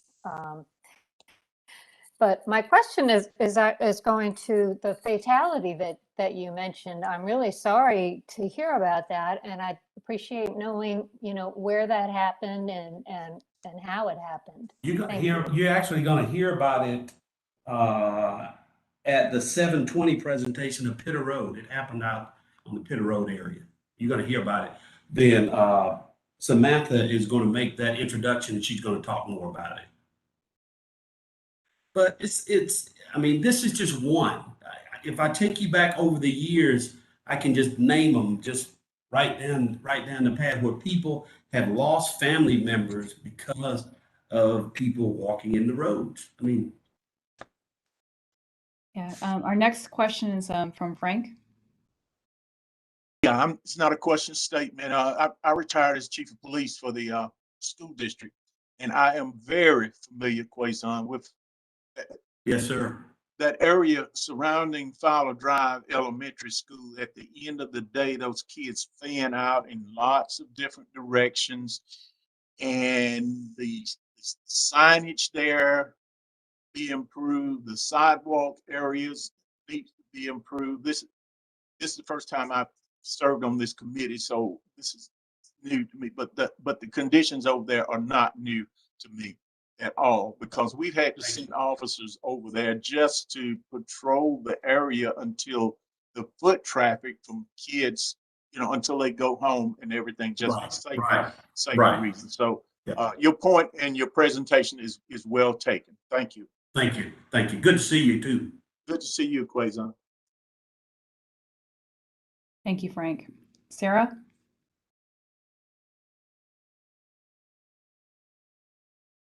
Sorry, that was a forgetting to lower hand after the last speaker. All right. Additional questions from the advisory committee?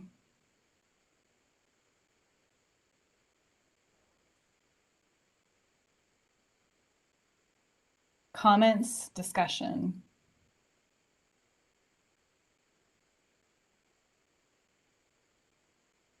So I just wanted to make sure I get clarification. This project it's not for new sidewalks, it's for intersection safety improvements.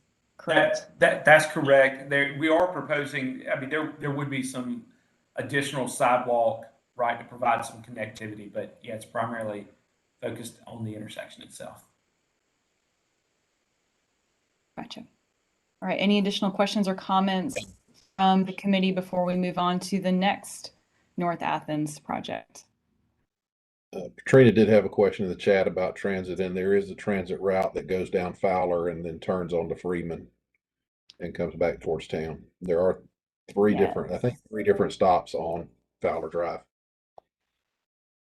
Yes, I'm seeing that on maps, which I can share. I'll share this real quick and then we'll move on.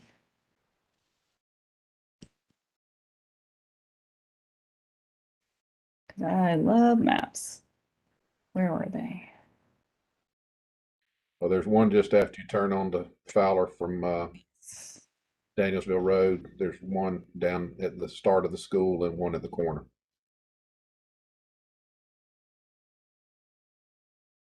Yeah, many bus stops in this area. Many along Fowler Drive. Awesome. Awesome.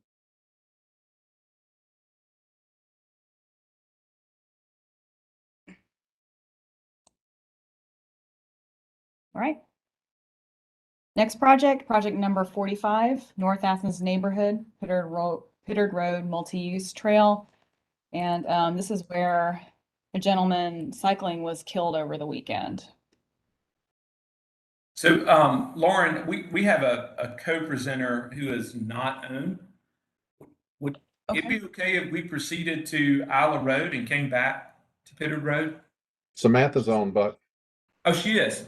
Okay, awesome. Hey, oh, there you are. I'm sorry. Hi. You've been here the whole time. I have. And I was hoping the train would hurry up and go past before I had to talk because it was just really loud over here. Okay. So I'm going to share the presentation. I'm sorry. Okay. So then I'm going to give Samantha an opportunity to introduce herself before I dive into the slides. Hey, everybody. I'm going to read a statement that I wrote, and I'll just go ahead. So, good evening. My name is Samantha Barnum, and I'm a resident of Pittard Road. My husband and I have lived on Pittard Road for 20 years, which is actually a short time compared to many of our neighbors, some of whom grew up on Pittard and raised their own children and grandchildren in the very same houses. I'm here today to encourage you to fund this worthy TSPLOST project, which will increase the safety and well-being of my neighborhood. For too long, Athens-Clarke County has ignored the Pittard Road area, perhaps due to its location on the edge of the county, perhaps due to the lack of economic, political, or social influence of the people who live here. For those of you unfamiliar with the area, according to a recent U.S. Census data, Pittard Road is a predominantly African-American neighborhood with an average income of just $21,700 a year. Historically an agricultural area, it was eventually rezoned as mixed commercial and single-family residential. ACC supplies our street with city water, but we are not connected to the city sewer, nor do we receive trash, recycling pickup from the city. We have no storm drains, no bus stop, no sidewalks, etc. In other words, services have been incredibly limited in our area of the county. The neighborhood is poorly lit, it's poorly patrolled, and it's plagued by illegal dumping and derelict buildings about which the county has done little to date. Our neighborhood, which includes Pittard Road and Star Drive and connects Highway 72 and Old Elberton Road, is also bisected by a busy section of CSX railroad track. Providing safe and easy access to walkways, bike lanes, or public transportation will allow Pittard Road residents to access the rest of Athens proper, as well as provide a safe alternative for students to nearby Coyle Middle School. With a multi-use trail, particularly along the industrial area located along 400 Pittard Road, which is commercial and Vista property, some of the concerns of Pittard Road residents will finally be addressed. When we met as a neighborhood in late June, the top issues of concern were speeding by motorists, the lack of a safe corridor for students and children to walk and ride bikes, a lack of lighting, illegal dumping, and bringing Star Drive up to code. Unfortunately, our fear that a fatality would occur was realized this past weekend when a pedestrian was killed early on Saturday morning. For years, I've been contacting various branches of the ACC county government to try and bring increased awareness to the problems we're dealing with in our neighborhood. We, like everyone, want a safe and healthy place to live for ourselves and for our families. Athens is a dynamic city with so much to offer its residents, but we have been left out in the cold for too long. Now is the time to make things right by funding this and other TSPLOST projects in order to realize the stated aim of equity within the county. And I will say, I did know the gentleman that lost his life, and he was a man who had grown up on Pittard Road. His family lived for generations just a few houses down from me. when their grandfather died and one of the sons moved away, the house really became very run down, and it's very overgrown at this point. And I think that this man was experiencing homelessness, and he came out here to try to find shelter. Unfortunately, he was struck and killed by a motorist, and this is what we were all afraid would happen when we talked about this in our June meeting as a neighborhood. So, yeah, I just wish the best to his family in their time. Yeah. His name was Michael Dowdy Jr. Michael Dowdy Jr. was his name. Thank you, Samantha. Mhm. So we'll talk about our project scope and goal. The goal of this project, right, is to create a safe bike and pedestrian connectivity for the residents that live on Pittard Road. Pittard Road connects between US Highway 72 and Hull Road to Old Elberton Road. We're proposing a multi-use trail along the entire length, and there's potential connectivity to the Firefly Trail near the intersection of Vols and Old Elberton. And the length of the project would be approximately 7,500 linear feet with a 10-foot wide multi-use trail that would be separated from the street. So as you can see here, the views along Pittard Road, you can see that it's a rural street with ditches on either side. So there are no locations for pedestrians to walk along Pittard Road. You either walk in the road or you're in the ditch. There's very limited shoulder.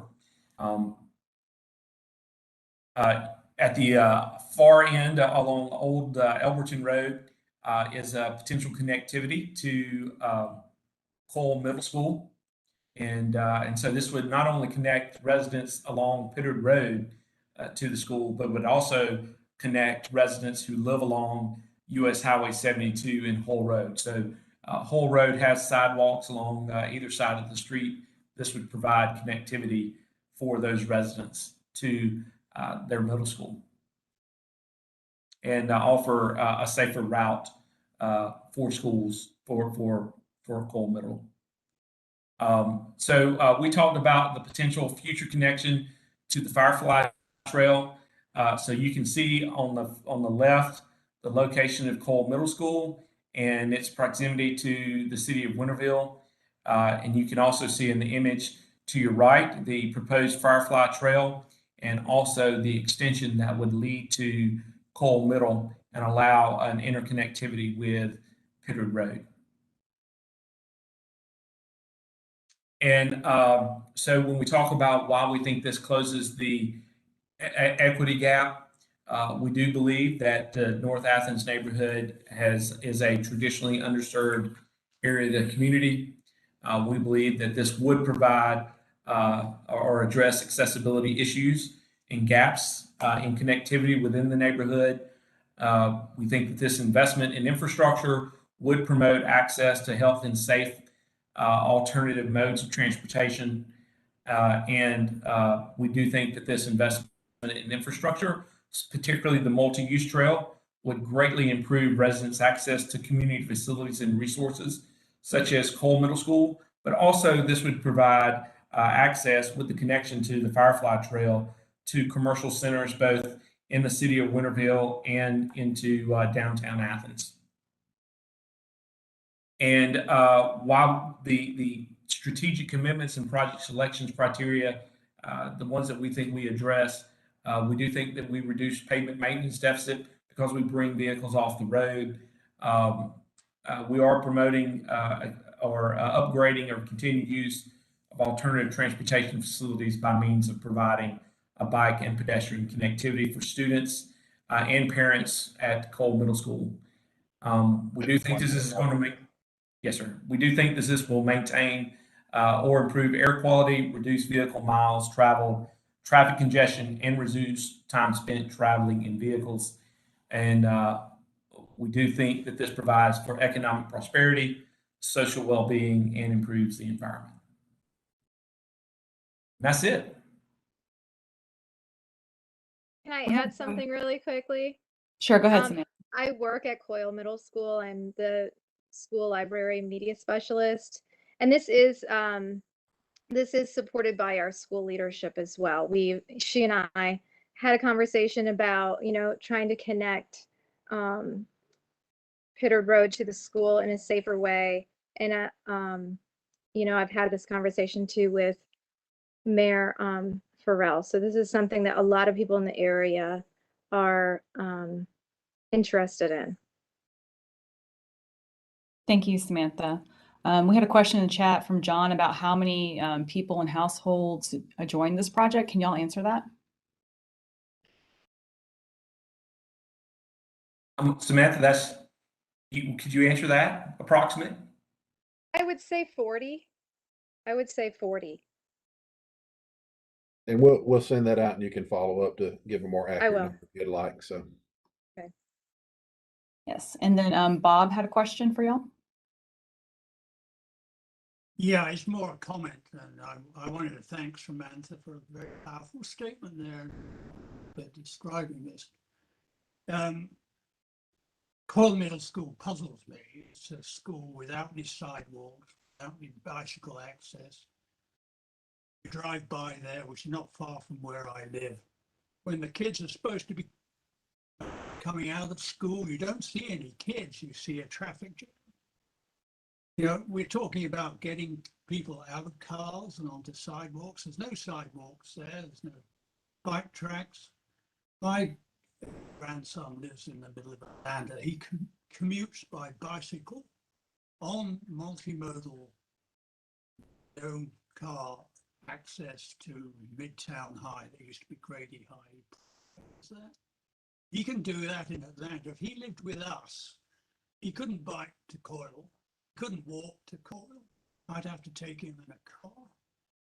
We've got to do something about this. And this is a good start. I'd like to see a lot more of this. Yes. I'd like to see the whole area developed into sidewalk and multimodal bikeways and multi-use trails. That's my statement. I don't really have a question. Thank you. I think all the other middle schools have walkers that they send home, and we don't have anybody that walks from Coyle.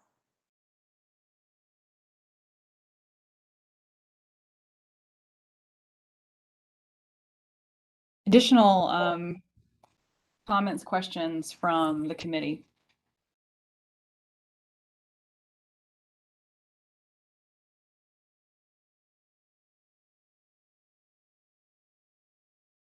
I'll put something out there. So you arrived at a multi-use path as the best option. Did you think about like a sidewalk or bike lanes, and what brought you to that as your chosen facility? Samantha, would you like to take that, or would you like me to? I'm gonna let you go with that one. Answer that. Yeah, right on. So I think that is a great question. I live near the intersection of Wick Davis Elementary or Wick Davis Road and Old Lexington, adjacent to Wick Davis Elementary. And every morning I have the pleasure of passing the parents who are taking their children to school, both on bike and pedestrian. I grew up with a grandfather who rode with his bike with me to school every morning, and so it's very special to me personally. And so the way that we arrive there is really we want to make sure that we provide multimodal access. So it's not good enough just to say that we've provided pedestrian access, but to give particularly the smaller students whose parents may be taking the children in carts or buggies or other things. think it's just, you need both bike and ped. Thank you. Any other questions or comments about this project before we move on to the next North Athens neighborhood project? Daryl. I just had to say this, that you know, me going through different areas in Athens and, you know, walking through those areas and including driving through those areas, I could probably say that Pitter Road is probably top 1, top 2 maybe that needs complete work. I mean, I've been to that area. I was like, wow,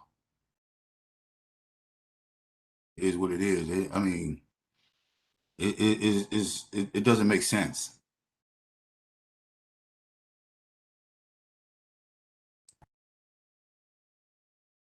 Thank you, Daryl. Okay.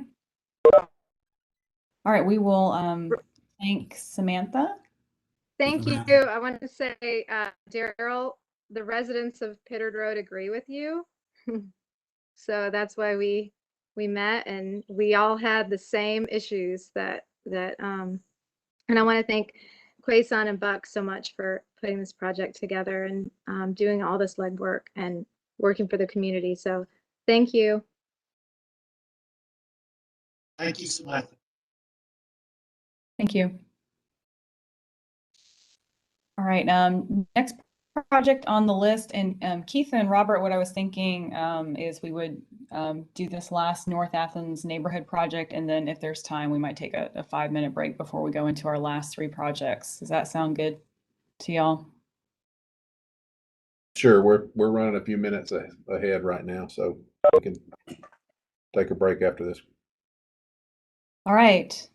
Next is project number 46, North Athens neighborhood, Isla Road sidewalk improvements. Quaison and Buck, are you guys leading that one, or have you brought someone else to steer that project? No, it's us. Cool. All right. Keith, I'm gonna help you with that being ahead, because having heard Samantha just a few moments ago and having heard me, I don't think we need to introduce it. The concerns are the same. I'm gonna refer it right to Buck, who can dive right off into the exact same concerns that all of our projects have, and that's pedestrian and bike safety. Yep. All right. Awesome. Thank you, Quaison. So this project is the Isla Road sidewalk improvements, project number 46. Our project scope, or our goal, is to improve pedestrian connectivity to the goods and services, grocery and other services along Danielsville Road and Isla Road corridor. And so we're proposing along Isla Road a sidewalk or multi-use trail from Amberley Drive to Danielsville Road. And we would like to include accessibility ramps, crosswalks, and improved lighting along the route. And so we're asking for approximately 2,800 feet of 5-foot wide sidewalk. So the project area, you can see here on the left a map, on the right an aerial image. And so this is Isla Road that runs north to south. The goods and services are here at the intersection of Danielsville Road and Isla Road. But you can see that we have all of the residents on the northern portion of Isla Road. And so one of our goals is that we want to provide pedestrian access along an improved path along Athens Road. So this is a great image. You can see a resident walking down the street in the tall grass on the narrow shoulder of the road. And so any given time, day or night, there are folks who are walking along this portion of road and they have no sidewalks. Again, they're trying to access locations for goods and services and groceries. And so this is an important corridor. One of the things that was pointed out during our discussion with this project is that there are parents who use this portion of street who take their children walking side by side or in wagons right along the white line of the road in the edge of traffic. Yes. And this is a busy road. And so you can see some more cross sections, some more visuals of the road. You can see that in these areas, particularly on the lower left-hand corner, you can see a goat path where pedestrians walk along the shoulder of the road. You can see here in this image to the top right hand, you can see that there's some pathways on either side of the street, but there are no sidewalks. You can see here on the lower right hand, there are multiple driveways, but again, no crosswalks, no accessibility. And so then the other thing that comes along with these driveways and intersections is that we also think it's important to also improve lighting along these corridors so that folks can navigate them in the evening and early mornings.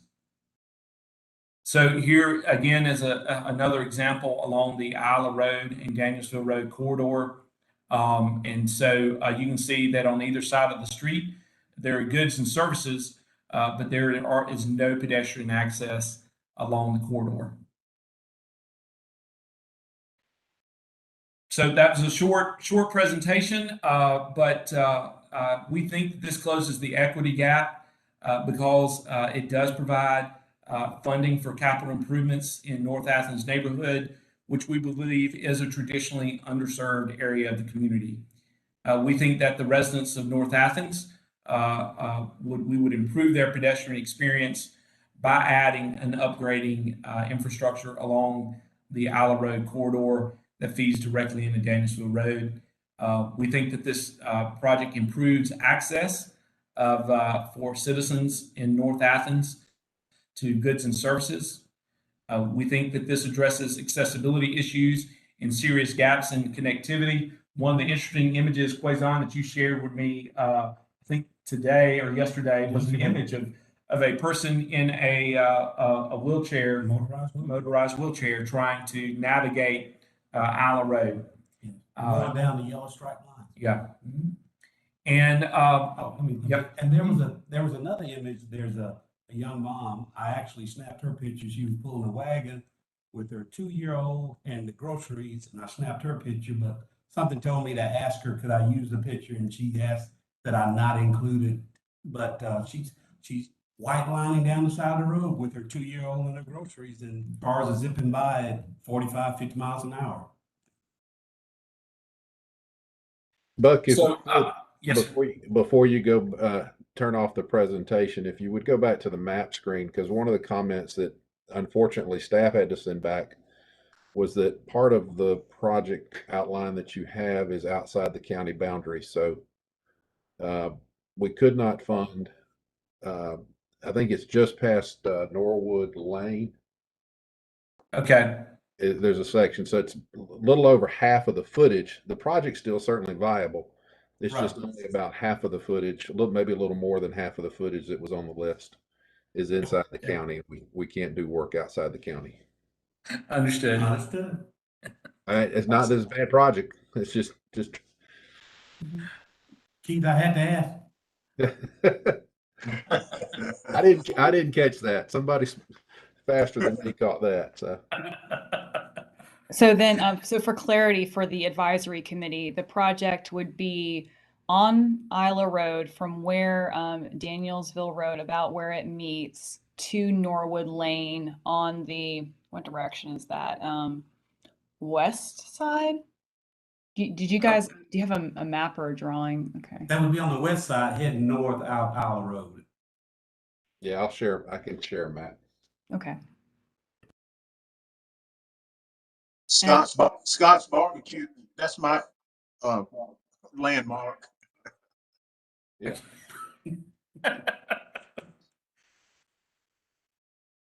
And while y'all are pulling that up, Dawn does have her hand up. Dawn, what's your question?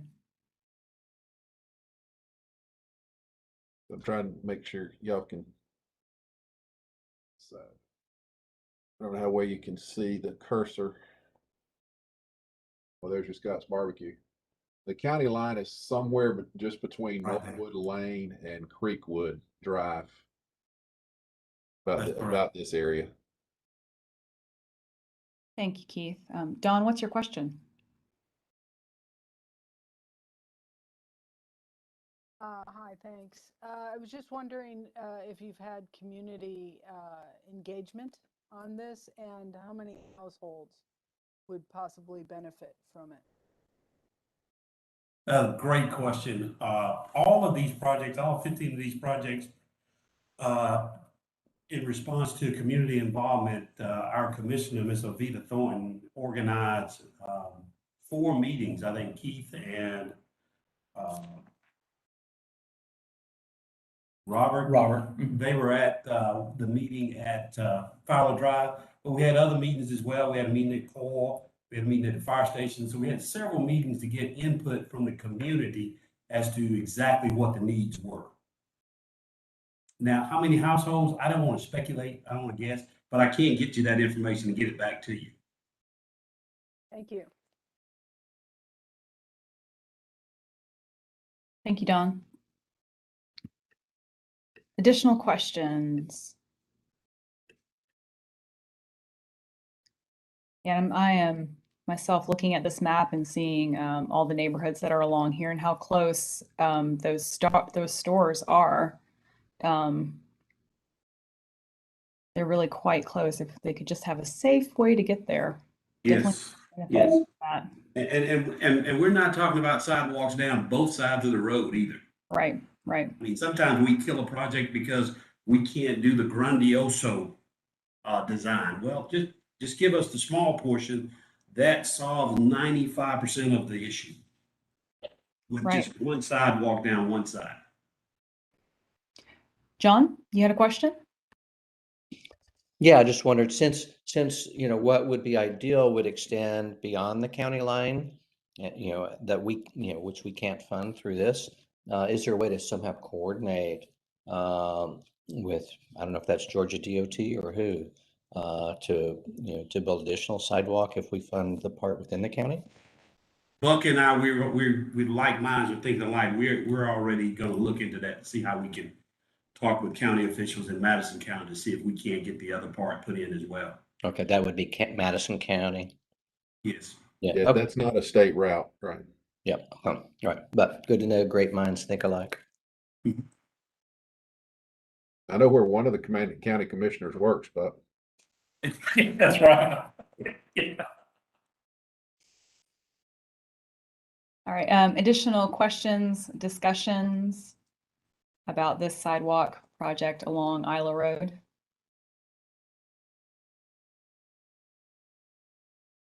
All right. Well, Quazon and Buck, thank you for being here tonight and presenting these 3 projects. I guess you'll both be back for more. Yeah, and Lauren, I'm a party to the next 3 presentations, so I'm gonna hang out a little longer. All right. Well, stick around. There's more to Buck, come. are you doing those? Because Christine's not online yet, I don't believe. Okay, you guys are gonna take a break?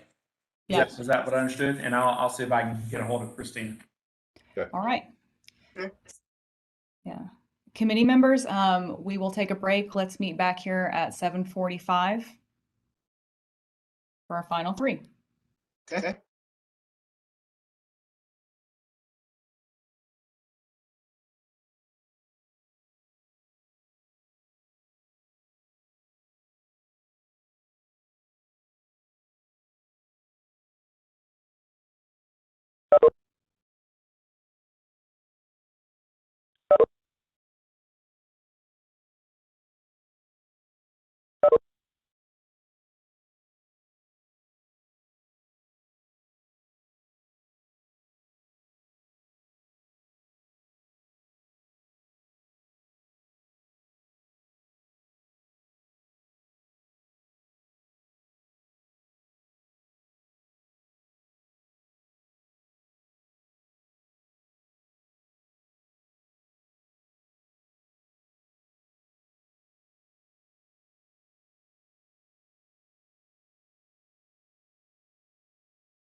Are y'all out there? Everyone back?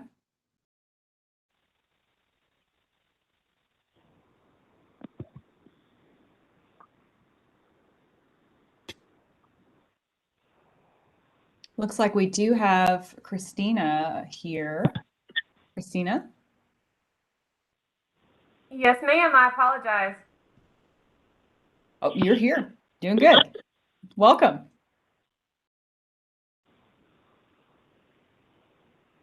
Thanks for having me. I apologize. I was at my local council meeting, actually. Aha, multiple meetings in one night. Can relate to that. I think some people on this group can relate to that. Well, thank you for being here. Christina, is Buck going to drive your presentation? I was hoping I would.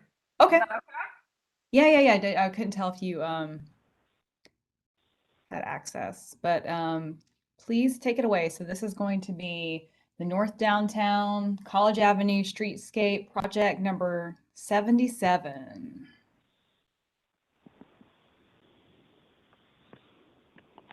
Christina, you got 10 minutes, and I'll give you a 1-minute mark after 9 minutes, just to let you know. All right. I would be surprised if I take that long. Okay. But we'll see. Can y'all hear me? Yes. Christina? Yes, sir. Okay, I can't get in on the WebEx. This is Charlie Glodanis. I'm a Chief Real Estate Officer for the Housing Authority. Mr. Parker's out of town tonight, so I'll keep this very short and sweet. We've done a master plan as for the entire area from Doherty Street north to the railroad tracks, Pulaski Creek, over to the Lay Park area, which encompasses the Bethel property that we now own, which is 12 acres with 190 units. The Denny Tower property we own, which is 115 units. And we have a small College and Hoyt property, which is adjacent to the Council on Aging, which is 5 acres and 32 units. So as part of the master plan, a lot of things came up that could improve the traffic flow, pedestrian safety, and transit, access to transit. So these are the 3 projects we're going to present to you tonight. Christina is with Columbia Residential. They are our development partner on this project, and she'll do the presentation tonight. Thanks, Charlie. Charlie, do we have your name written down anywhere? Because I just want to make sure that we get it for the record. And I've got it, Lauren.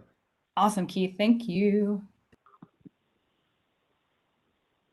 All right, and yeah, just to further kind of come off what Charlie just mentioned, I helped lead the community engagement piece of what he was discussing, and so I felt like these were good components that came out of that master plan, and the Housing Authority had asked us to put something together with them for this particular committee. So the first one, College Avenue Streetscape, and I think y'all already have this in your packet, right? So I want to be brief. It's I don't want to repeat what you already have in front of you, but we are looking at improving pedestrian safety on College Avenue between Hoyt Street and Ware Street.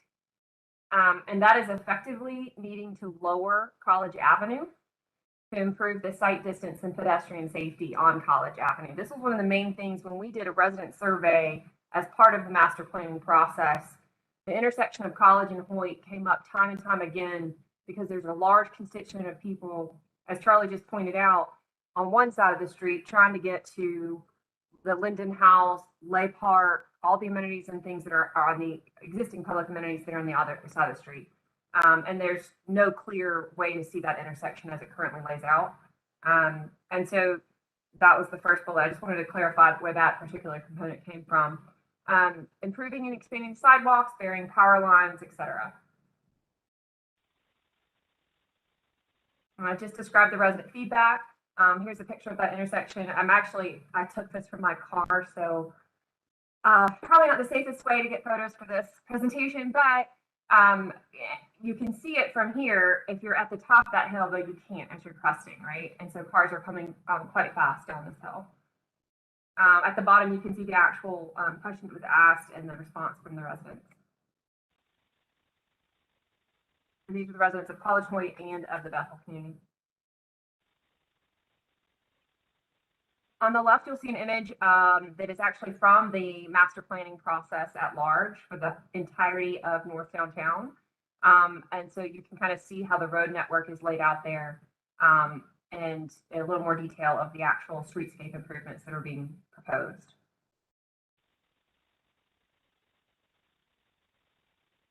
On the left, you're going to see the existing conditions. And this is not a design, this is more of an idea that was put forth in the master planning process to give you an idea of kind of what College Ave and this location could actually become. Right now, what you're seeing on the left is very focused for cars, right? There's the minimal sidewalks available for the pedestrian. There are no bike lanes.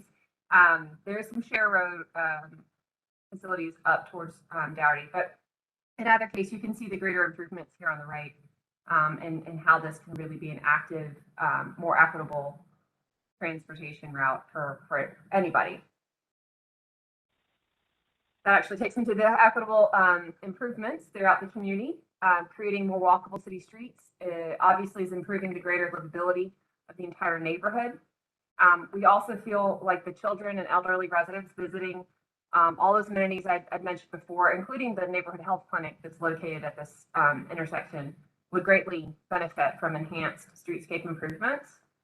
And then obviously the social well-being would be improved. This is a significantly lower income area of Athens, and could directly benefit from these improvements. I already mentioned access to the existing facilities that are on both sides of the street. And it would be protecting all the existing transportation infrastructure, and I think actually supporting it further by really creating these alternative connections between the Pulaski Creek Trail, the Coney Greenway, and all the projects that are happening in North Downtown. Connecting those all bus stops, et cetera, and connecting them into the fabric of downtown. So, I mean, pretty much, I'm not going to read slide for slide. I'll just say that this really does check the box. Right, from Dougherty to College. In that one section. So this is taking it from Point all the way up to where? I saw a comment and it just disappeared on my screen, so I can't see the entirety of the comment, but this is for a different section of College Avenue.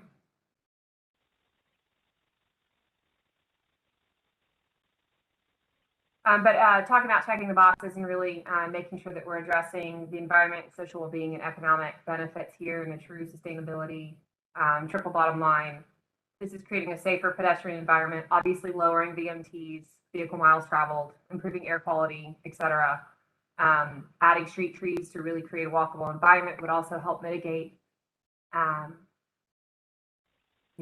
more comments asking about if bike lanes are allowed on sidewalks. And Christina, sorry, you don't have to be distracted by the chat. We have time for questions at the end of your presentation, so feel free. I'll make sure you get them. Great, thanks. So the social well-being, obviously, I think we talked about it a little bit, but really creating that safe intersection and safe crossing for the hundreds of children that are actually benefiting from the Lay Park facilities across the street and walking, trying to cross College right now on a regular basis. And allows actually additional safe pedestrian transit throughout this particular area of town. I want to kind of get to the actual Q&A. I'm curious there by the questions that are coming up. But again, on the left-hand side, that's just another angle of some of what College Avenue could look like.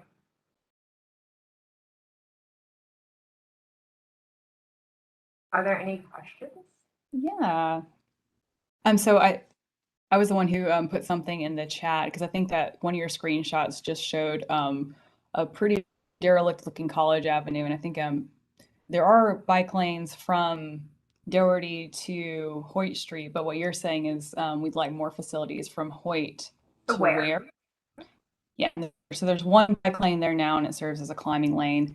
And then Andrea had asked if bikes are currently allowed on 5-foot sidewalks, and the answer is no, they're not, unless you're, I think, under 12. And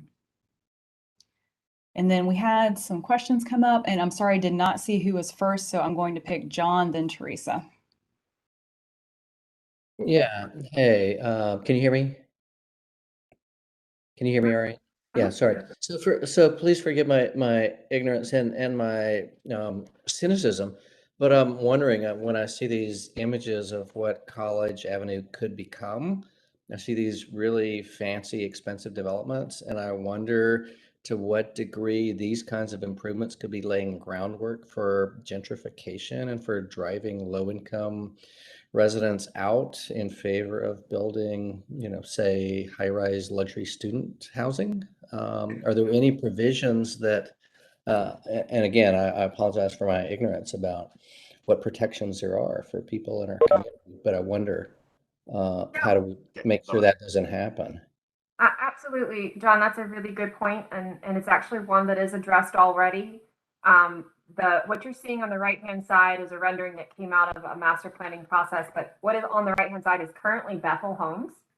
Bethel Homes has a direct Section 8 voucher program with HUD. It is tied to the parcel itself, and through a separate redevelopment process, it's actually tied to the land. So through a separate redevelopment process, every resident at Bethel Homes and College and Hoyt, that funding subsidy stream will be retained in this area, meaning that those residents will be able to stay and return. They have a right to return to the redevelopment.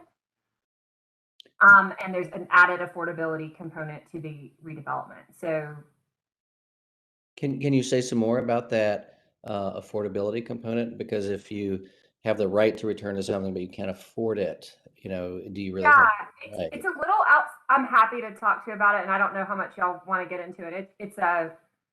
I don't know that it's directly related to transit, but I can assure you that there will be affordable housing preserved. And yes, those residents can return because the way their rent is calculated does not change. Christina, maybe a question along these lines.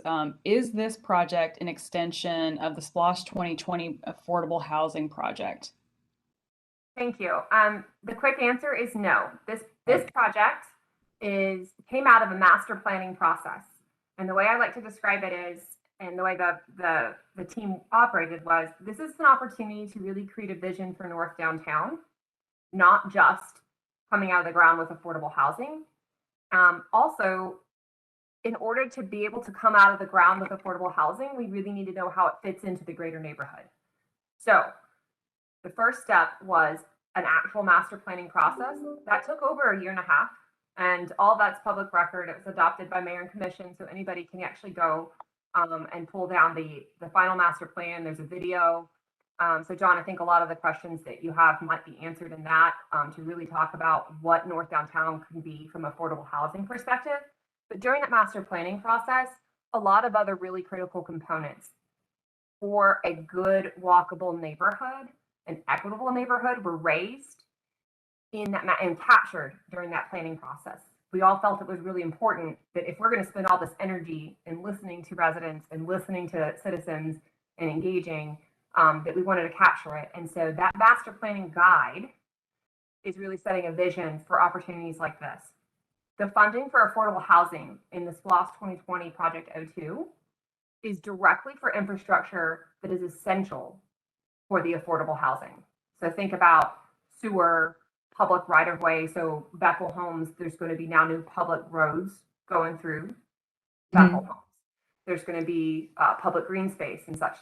So those are essential components to the actual affordable housing parcel inside the boundaries of the affordable housing component. Thank you Everything for that we're that. talking about is really kind of ancillary, but was brought up in that process. So I do understand it might be confusing.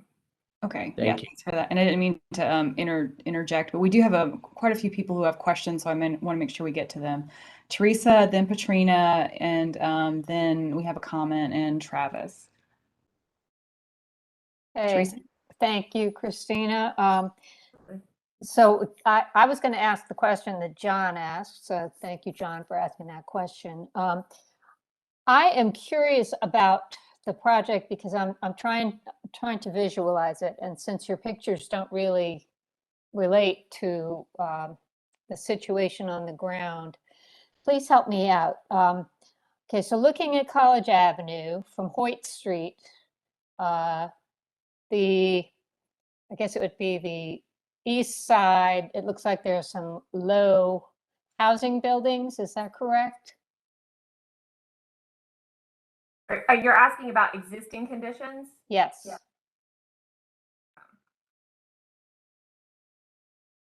So north is coming this way, south this way, and you're saying on the east side, the low-rise townhouse looking structures? Yes. You're describing? Okay, yes, those are existing. So are those going to stay, or are those going to be redeveloped as part of the Bethel homes?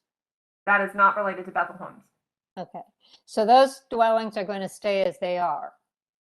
Correct. So as your far as, I project, mean, they're not being touched by public dollars. okay, or and their are they public housing or are they privately owned? I don't know. They're privately owned. They're Yeah. private. Yeah. Okay, so your project, if I'm understanding it correctly, is College Avenue from Hoyt Street to where? Okay. And so on the one side, you got what looks like residences, and then on the other side, is that public housing? College and Hoyt is typically referred to as College and Hoyt, but yes, the low-rise residential is. Okay, and that's public housing? Yes, ma'am. Is that part of the housing authority property? Yes. Okay. So is that slated for any sort of redevelopment? That is within the scope of the North Downtown Athens Affordable Housing TSPLOST project, yes.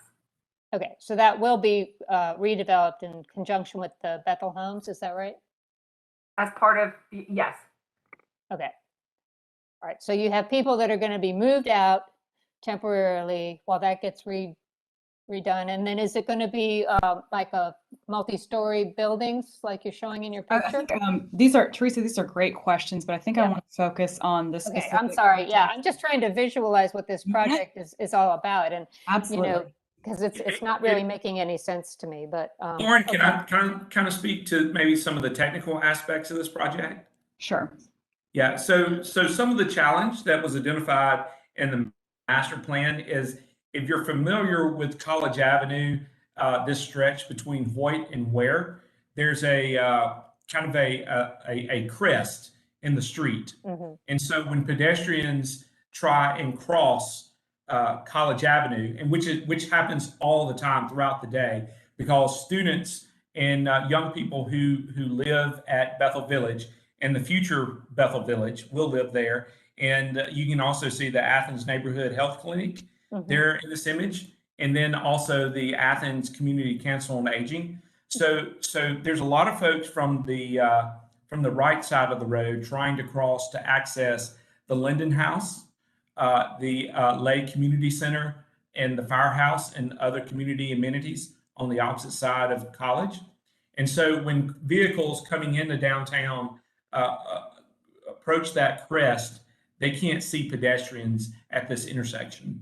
And so what we're proposing to do is to cut the hill so that vehicles have a line of sight, so pedestrians can more safely cross the intersection.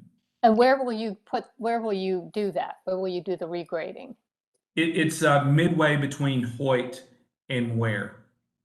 So if we were to turn around in this picture here, if we were to turn around, we would see the hill. That's correct. All right. I want to make sure that Katrina gets her question in, and then Travis. So I'm going to go ahead and kick it over to Katrina. I'll leave it at this, and I thank you very much. Thank you, Teresa. Katrina? Yeah, this is another area that seems okay. I mean, it seems not, after seeing some of the other proposals, some of those places look, pretty underdeveloped.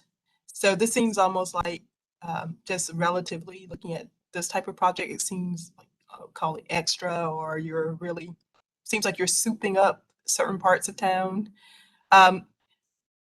Would you consider paring back, just for the sake of other places that aren't quite as worked up as this Hoyt Street area, and what would you do differently? If I understand your question, it's What would we take out? Yeah, because like this whole area already has a little, has a little sort of like crosswalks. It has little bike lanes. It doesn't seem like the worst place in Athens as compared to some of these other places that just really have, quote, look like they have nothing. So yeah, this would seem a little like a luxury to relative to some of the proposals we've seen already tonight. So if you had to sort of distribute the, think about distributing all of this money across the city and letting some of these places that aren't quite as developed as this Hoyt Street area, if you had to consider, what would you pare back on this? Mm-hmm. Or how would you pare this down? I don't want to speak on behalf of the housing authority without that consultation, but I would suggest that the grading and lowering of College Avenue is a critical safety issue. And so I would say outside of that, we could talk about pros and cons of the other elements.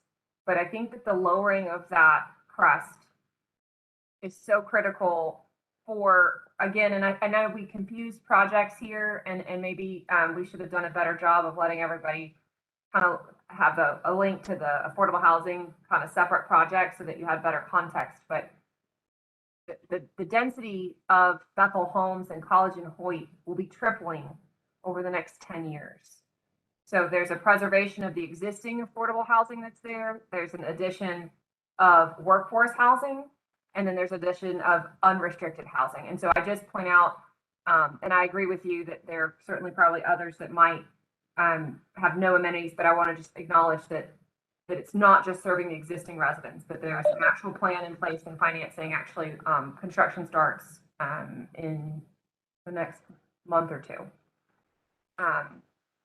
So that was a long-winded way of saying I think lowering the hill is the most essential piece, because that's how we get that line of sight. And I don't know any other way to do that. Thank you, Christina. I see. Travis?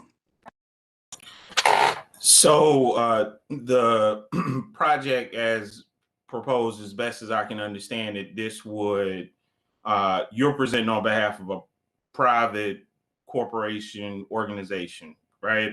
So this project would, I'm presuming because of your presence, that it would benefit the value of the housing, the look of the housing is maintained and owned by Columbia, right? What sort of benefit, as best as you can estimate, if you always thought about it, if we were to approve this project as presented, how would these government dollars benefit your private corporation? I'm glad you asked that question, and I want to acknowledge that Columbia Residential does not own any land there. It's 100% owned by the Housing Authority. And so I just want to acknowledge that, because I do know that my presence probably confuses things. But we're an affordable housing developer, and we do facilitate the development, long-term management, and ownership of the affordable housing. But I just want to acknowledge that we actually don't own any land. It's all owned in public. Well, my question wasn't limited to ownership. It was just overall benefit value to you. With these public dollars, I'm concerned about them benefiting private organizations, particularly private corporations like yours. Sure. All the, I don't know if I could answer that. I would guess that most any transportation project that's done in the public right-of-way would be benefiting any landowner immediately adjacent to that public right-of-way. But this is in particularly coming out of the North Downtown public engagement process and the safety of that intersection. And maybe if I can add to that, Columbia Residential's role here is to partner with Athens-Clarke County Unified Government, as well as the Athens Housing Authority, to provide affordable housing in the North Athens downtown area. So their role is to assist the community in developing affordable housing opportunities in this area of town. That's correct, Buck. And this is Charlie again. Their role is to facilitate the development and help the housing authority. We're not experts on this type of development. They are, and that's why we bring them in. But this particular project will benefit the entire community by improving, the access to the streets and transportation for everybody that goes down College Avenue. It's a very busy street. It's Connector Street. So it doesn't really directly benefit our property as much as it does citizens of Clarke County. I mean, with all due respect, those responses are a bit of a dodge. And this may be just a difficult question to answer, right? And it may even be poorly formed, right? But I'm just trying to better understand the benefit Columbia receives when we're talking about public money. Well, again, this works all in the public right of way. It will benefit the kids crossing the street trying to get to the park, the elderly people trying to get to the park, and everybody driving up and down the street. I mean, that's the purpose of this particular project. Here's I'm gonna actually move us on from here because there's a lot wrapped up in this project, and I think that we can try and get your questions answered, Travis, but they might be outside of this particular project, with the affordable housing project and then the master plan for this area of downtown, and what Columbia's role is. So if it's okay with y'all, I'd like to move on to some specific questions because we're running out of time for this. One of those questions was about the power lines. Let's see. And that was from Andrea. Andrea had asked, are you contemplating burying the power lines? Yes, that is a component of this proposed plan. Okay. And Daryl, you had some specific comments, but it looks like Keith has just kindly given me a notice that we have reached our time limit for this project. So if there's anything that any committee members didn't get answered, please use that form, or if you'd like more information about this particular project, please fill that out because we do have 2 more projects about North Downtown. And Christina, are you sticking around for those? I sure am. All right. So the next project is number 79. North Downtown Enhanced Bus Stops. Take it away. All right, can y'all see my screen still? The correct presentation. Okay, I'm not sure how WebEx works, like some of the other platforms. And so I've already given you a lot of the background, so I actually don't feel like I want to tackle the same topics that we did in terms of context, but I'm happy to continue answering questions because I do think that they are good ones, and I just want to acknowledge that. The enhanced bus stops are again coming out of that master planning process that we helped facilitate, and that was engagement of, again, it was over a year of engagement. All of that is recorded and online and available for you to look at the raw data. But one of the biggest components of the master planning process was really, again, trying to provide equitable transportation for both the existing residents and those that would be coming. So again, all of this was acknowledged mostly by the existing residents. We want to enhance an existing bus stop that's currently located at the intersection of Hull and Hoyt down by the Council on Aging. We did discuss this with them, and it would be really great to have an actual covered bus stop for seniors themselves trying to get to the Council on Aging, anybody visiting the Pulaski Creek Trail, which is a trailhead there, any of the volunteers and such coming and going from that particular intersection. And then from that master planning process, there was a good online actual discussion about the partnership between the public bus and the school buses being able to share an enhanced pavilion so that we can kind of benefit both user groups and have a central, really safe space for the children getting on and off of buses that are currently in Bethel. So if any of you are familiar with Bethel Homes, the way they're getting on and off the bus right now is absolutely not ideal. And it really does need some improvement. And so the master plan that came out of that process, so that there's existing down at Hull and Hoyt, and there it is in context, the existing bus stop and a proposed covered bus stop on the senior side. So we just gave an idea of what that could look like. Everybody obviously knows the design process is unique there and would have its own process there, but a covered space for seniors would be great. This is the location of a proposed bus stop. This is really hard if you haven't been in the master planning process, so I want to take a moment to just acknowledge this is College Avenue as it exists, right here running north-south. This is Madison Avenue connecting through. We're not asking for dollars for that connection of Madison from TSPLOST. I'm trying to provide an opportunity for y'all to understand that the Lumpkin Street connection would come through as well and terminate here. What we're seeing here right now, it's not designed, but would be a public park, public green space that's free of cars. And so an ideal location for a public bus stop and a school bus stop pavilion, enhanced one, would be right here. So where we could actually have children let out off the buses and onto a green space to be able to walk home as opposed to where they're currently dropped off. So this is that location. And again, Buck, you might want to add, I don't know if there's any context here to add, but it is kind of hard. It's zoomed in on a master plan, and I realized we should have zoomed out and given everybody a little better context.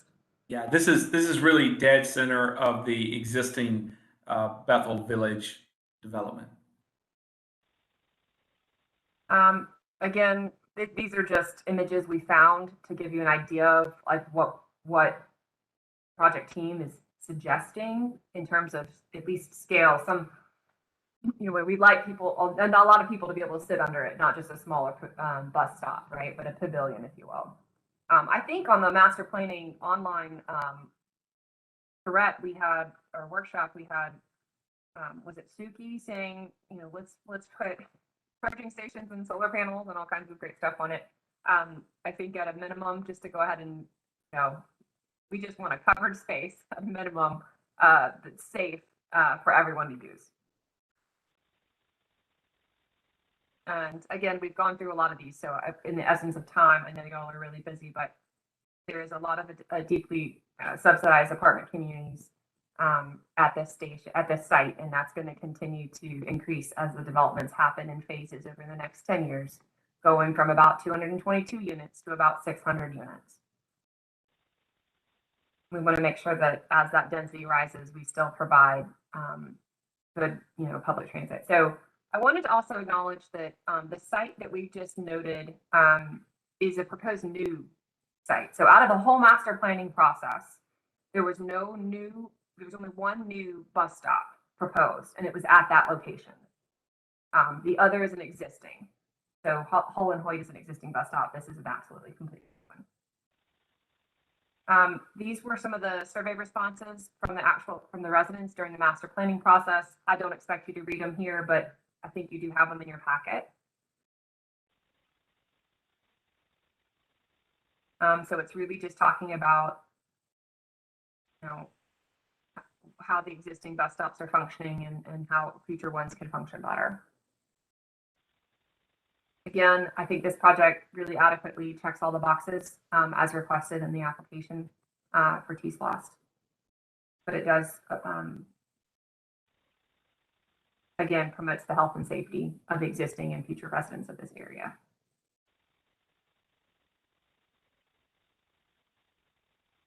Same here, replacing vehicle miles traveled and time in vehicles by providing a lot more opportunities for public bus use and school bus use. And then the North Downtown location, the new bus stop location, would really help provide that connectivity to the Council on Aging, Play Park, Pulaski Heights neighborhood trail right there. On the economic side, we do think that this is going to be, will help provide greater access for a greater number of people that perhaps don't often get that access.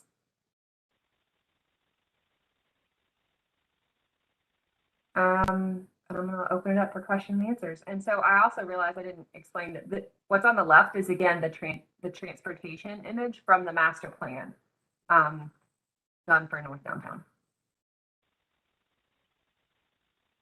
Daryl, I think you had your hand up first. Yes. My question is, I'm looking at this map here. Is those 1, 2, 3, 4, 5, 6 different places where you're gonna need pavilions? No, sir. We're asking for 2 pavilions. We're asking for 1 pavilion and 1 covered bus stop in this project. Okay. Well, my question is, I noticed that in your presentation that you had pavilion and artwork. What does the artwork have to do with people having a place to sit down? Wouldn't you rather have more places where they can sit than to have artwork? Yes. So that is actually because, again, this came directly out of the master planning process. That's just a clip from the publicly adopted master plan for North Downtown. It has nothing to do with this particular project. So the public art opportunity was from the master planning process. Oh. There in the SPLOST world, you have to have an allocation of funds for the public art. So that's what this was, and you know, it's what this project is, though. The scope of this project, so I'm glad you brought that up, is not to fund public art. It is obviously, you know, if there's an allocation for that, that's great. This is to cover. No, I wasn't insisting that it was. I just was wondering, was it in the cost or was it put in the Well, cost? to the extent that you're required to, I think there's a public art component to any SPLOST project. So you think it cost 227,000 for one pavilion? Again, there's a pavilion and a covered stop. And I would defer to Buck on the numbers, who we did ask for some assistance. Yeah, so we're proposing 2 bus stops. A lot of that cost is with program management, right of way, and other associated costs, not necessarily the final construction cost.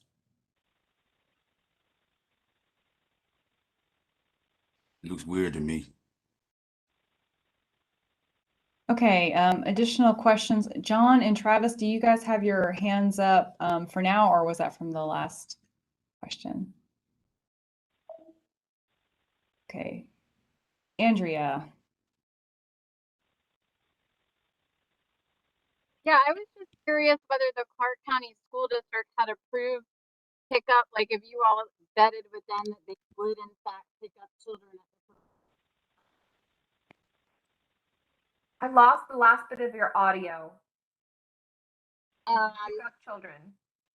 Yeah, will the Clarke County School District Department of Transportation, have they confirmed that they would in fact stop and pick children up at those bus stop locations? In short, they were part of our master planning process and were part of the dialogue. And so, yes, it was captured and documented in the master planning process that they would like to partner and they would do a joint pickup with a public bus stop. And so specific locations were discussed with them? Yes. I still think there needs to be, I mean, we've had further conversation too, but obviously we want to continue coordinating. If this is a project, we would obviously need to do so. But right now, to be, you know, yes, in theory, yes, they have agreed to these locations or to that central location. In theory. What does that mean? It means that that public road is not in existence yet. It's in a plan. And so until they also have to do a capacity study, right? As we're adding occupants to this area and children and school children. So that may change if the demographics of this area change, meaning they may need 2 bus pickup stops. I'm not sure yet. So I don't want to speak on their behalf. I'm saying that they have said yes to sharing a bus pavilion with the public bus system there. Thank you. And Buck, I know you've been part of some of the conversations there. If you had anything to add, feel free. Sure. Yeah, no, I mean, what Christina is saying is exactly correct, along with our conversations with the school district, is that they are absolutely interested in a shared bus stop, and that once they do a ridership evaluation, both Athens Transit and the school district, that would help us understand the size and the dimensions of the bus stop.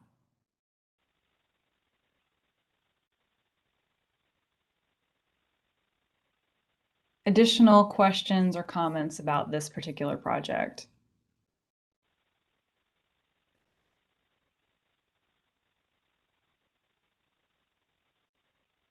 Anyone else? I can't see all your faces.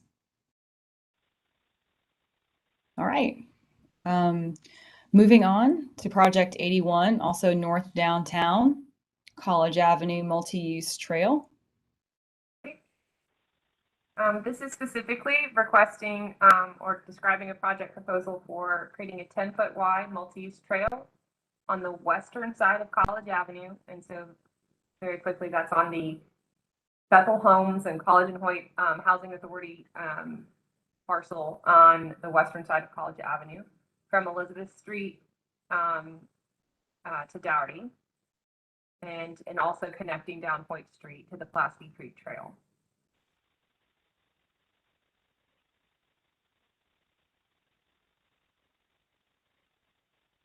And so some of the goals would be to enhance the street infrastructure along College Avenue specifically. So this is separate from the initial project of actually lowering the profile of College Avenue. This would be adding an actual multi-use trail. And I would just acknowledge that there are several existing plans there in Athens that acknowledge the need for a trail like this to connect the existing bike infrastructure and trail networks there. And that came up in that master planning process we've been talking so much about. And that's why it's kind of bubbled up as a potential project for funding in the TSPLOST. We've already looked at this picture before, but there's certainly not a trail. I think that's the intent of this image, an existing one. And this one was to just show the opportunity for a multi-use trail on that western side of College Avenue. This is to just kind of acknowledge the existing trail network, as I mentioned before, and really helping to knit that together with this particular TSPLOST project. I'm sorry, Buck, did you have anything to add on this particular image? Yeah, I think if we could pause right there and kind of talk about the connectivity and the importance of the multi-use trail.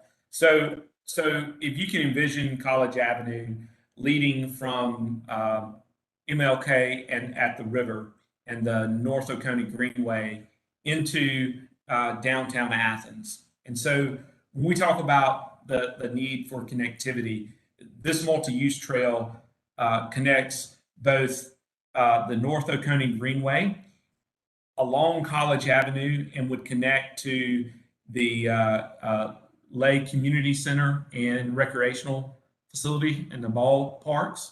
This would also connect to the Linden House, the fire hall, which is interesting enough, really interesting when we spoke with during our master planning process with the firefighters, how many of the residents and children who live at Bethel Village interact with the firefighters. It's actually a very impressive relationship. Hang out, that's right. They hang out with the firemen. But this also connects the Greenway with the Athens Council on Aging, and also connects through to the Pulaski Creek Greenway and up along the Pulaski Street and to Cleveland Avenue and those parts of the community. And then this would also connect into downtown. So we provide both bike and pedestrian access along College Avenue, connecting from the North Oconee Greenway to downtown.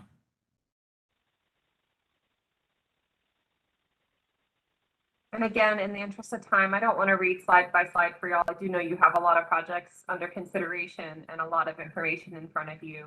I do think that this is really, you know, when we were polling residents, I'll just speak, when we were polling residents and asking, you know, for utilization of bicycle infrastructure in the master plan to address what we would want to do on site in terms of bike storage and such, we heard that it would be greatly beneficial to the residents that are there. And so we actually in the developments themselves are making sure that there are plenty of actually covered locked facilities for bike storage within the developments, so that would encourage actual use, and that you're not scared to leave your bike kind of sitting out blocked with a chain outside your apartment community, for example.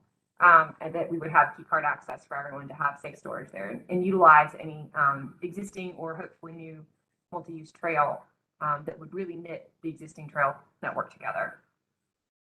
And so, you know, again, not wanting to read it all, but improving air quality, obviously upgrading and continuing the use of alternative transportation is checked here, reducing pavement maintenance by reducing the amount of vehicular traffic while we're still, again, tripling the density of this particular area, 2/3 of which will be serving affordable housing. I think that's really important to acknowledge. It's not just existing, there is a plan in place and it is underway, adding more households to this area for use of this infrastructure. And I think Buck did a great job of already explaining all the connectivities. And so again, I think this hits all triple bottom line. I just kind of want to acknowledge another thing that came up in that planning process, and you don't have to be a wizard to look at it. Bethel Homes is currently gated kind of entirely. It's isolated island.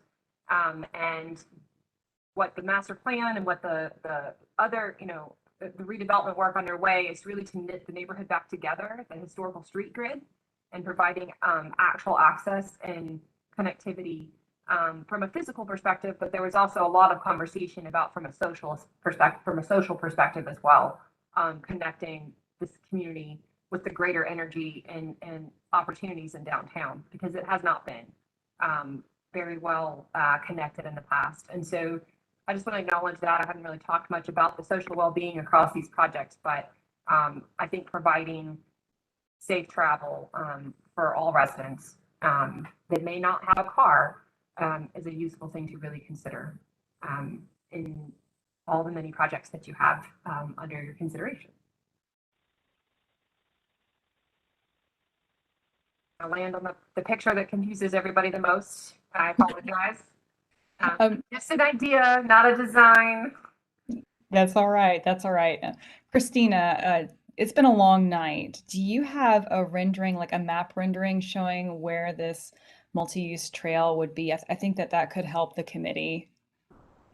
I don't know if I have a rendering. Buck, you're probably going to be quicker. Just some lines on there. I mean, I can pull up Google Maps. While y'all are asking questions, I'll pull some stuff up. Okay, great. And I do want to open up the floor to the committee for questions, but while they're raising their hands, so it's a 10-foot path. Was there any consideration for 12-foot? That tends to be the minimum of what we do in an urban core setting like this area. Is it because of constraints that you went with the 10-foot? I think a 12-foot would be a great alternative. There's nothing secret about the 10-foot.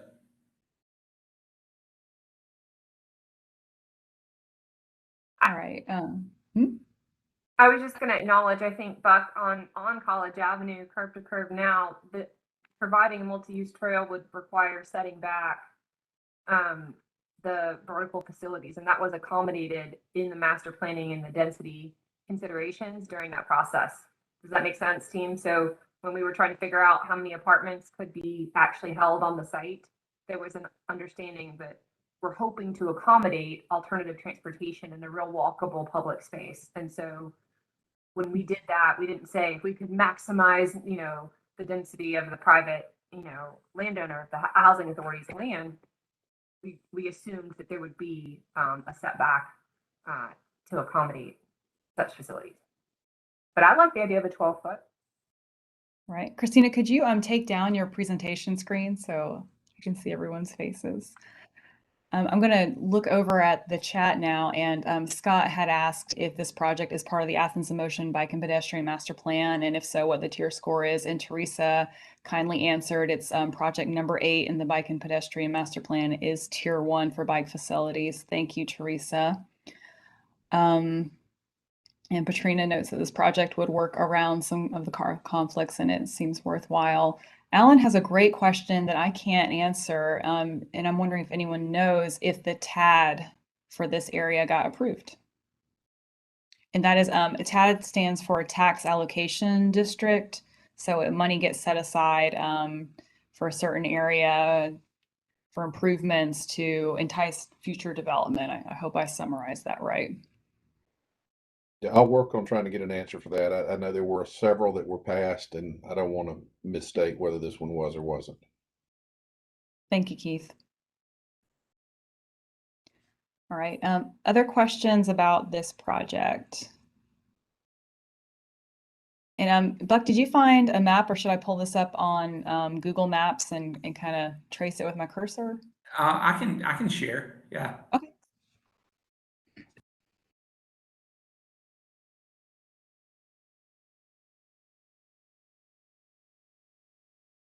Can you see that?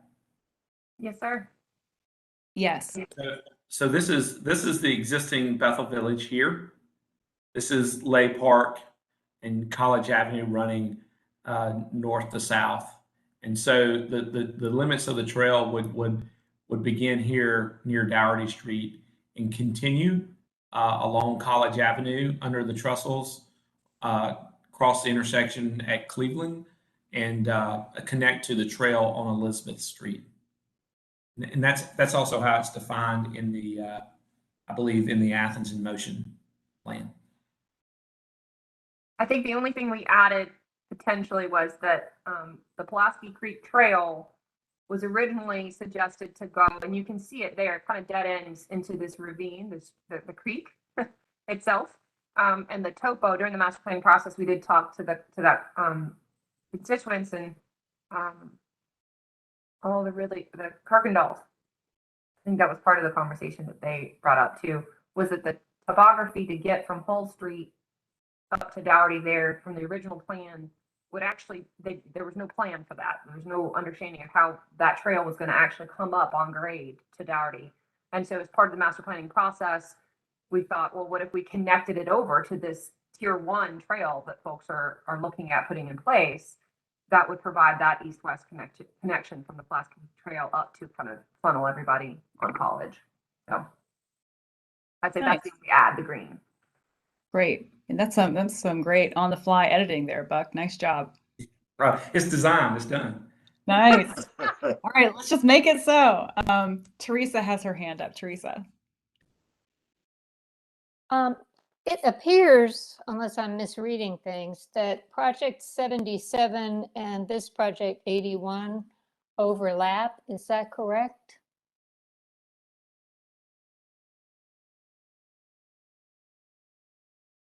Are you speaking of the streetscape project and this one?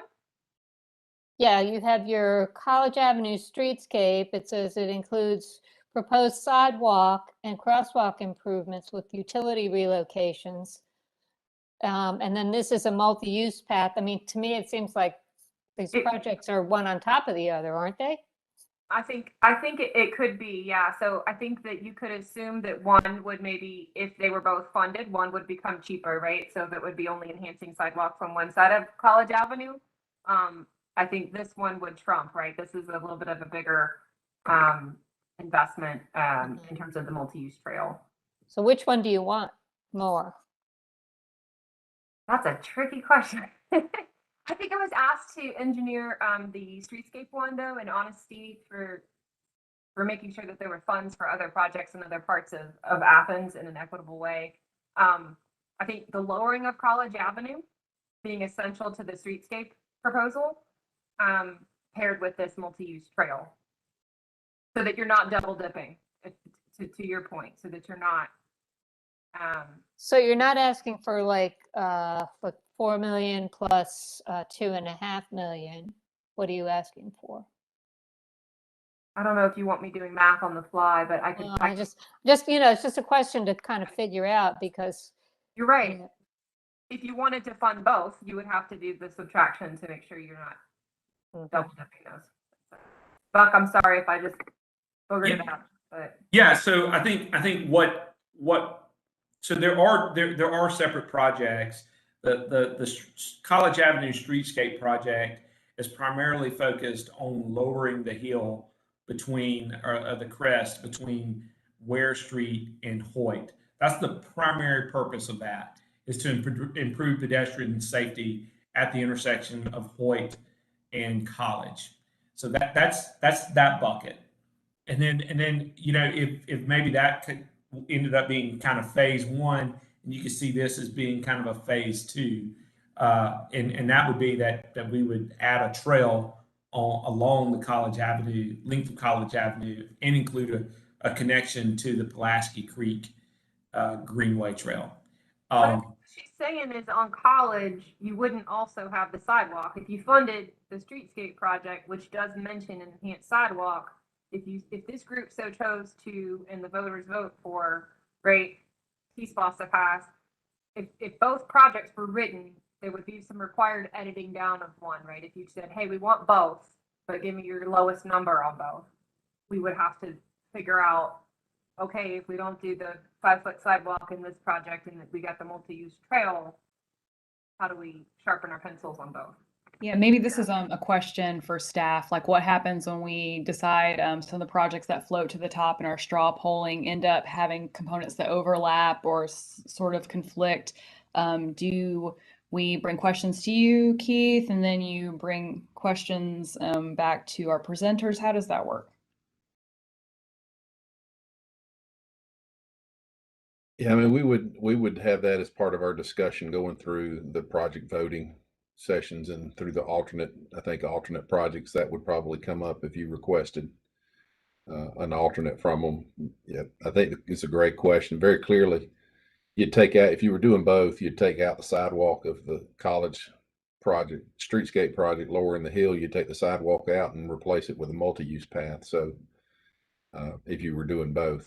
There'd probably be some economies of scale if it was all done at once, right? If you're tearing up College Avenue, Yeah. you want to put back one time. But you could also choose the multi-use without the lowering of the hill per se, more than likely. You still have bikes on that multi-use trail, have a big hill to climb, but you could still do that. I would assume. Yes, I think technically you could. I wouldn't want to be that cyclist going towards Hoyt and College, but yes, you're correct in terms of the project. So we would go through those as you get into discussions. If the committee is looking at, hey, we really want to do both of these, but you know, where can we cut? Then we would go back to the Buck and Christine and ask for an alternate to combine the two or something like that. Thank you, Keith. And Teresa, thank you for your questions asking for clarity about what we would do. So Daryl had a question for clarification with the map that you had up there. Would the multi-use path go across the parking lot of the Community Council on Aging? Yeah, so the existing Pulaski Creek Greenway trail does cross through the parking lot of the ACCA and ends at the intersection of College, or I'm sorry, Hoyt and Hull. So the trail is already there. This would actually just be taking existing public right of way and being able to put the trail extension up Hoyt Street, not crossing that private. Got you. Any other questions on this project specifically? I do want to go ahead and open the floor back up for questions about any of the North Downtown projects, since I know we kind of sped along and went into one project after another. So I think that I had to cut some of y'all off, and I'm sorry about that. So if there's any questions for Christina or Buck about any of those North Athens projects, or if you would like to try and get more clarity about the role or what in these projects, happy to open up the floor for a few more minutes.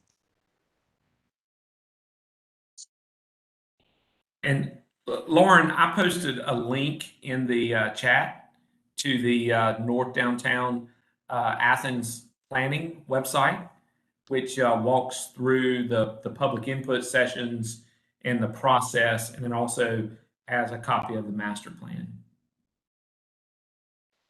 Thank you for sharing that. Yeah, and if you don't want to flip through the long book master plan, there's a quicker video that'll walk you through it. Try to make sure that everybody would absorb it. And for those of you who missed it, Alan did share the original map of all of the tax allocation districts in Athens. Thank you, Alan.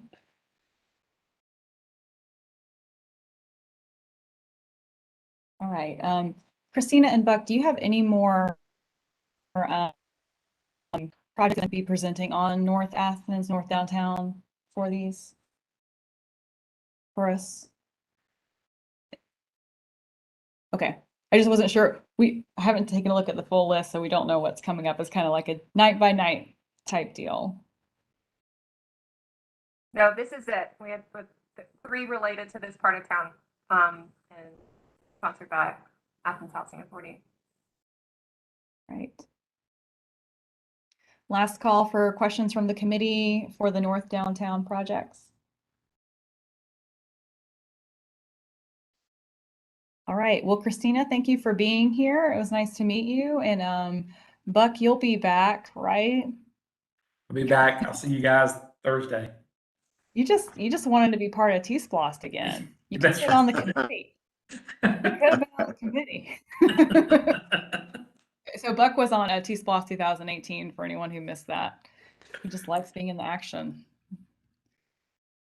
All right, Buck, well, we'll see you again soon. And I'll check in with the committee. So y'all are free to go.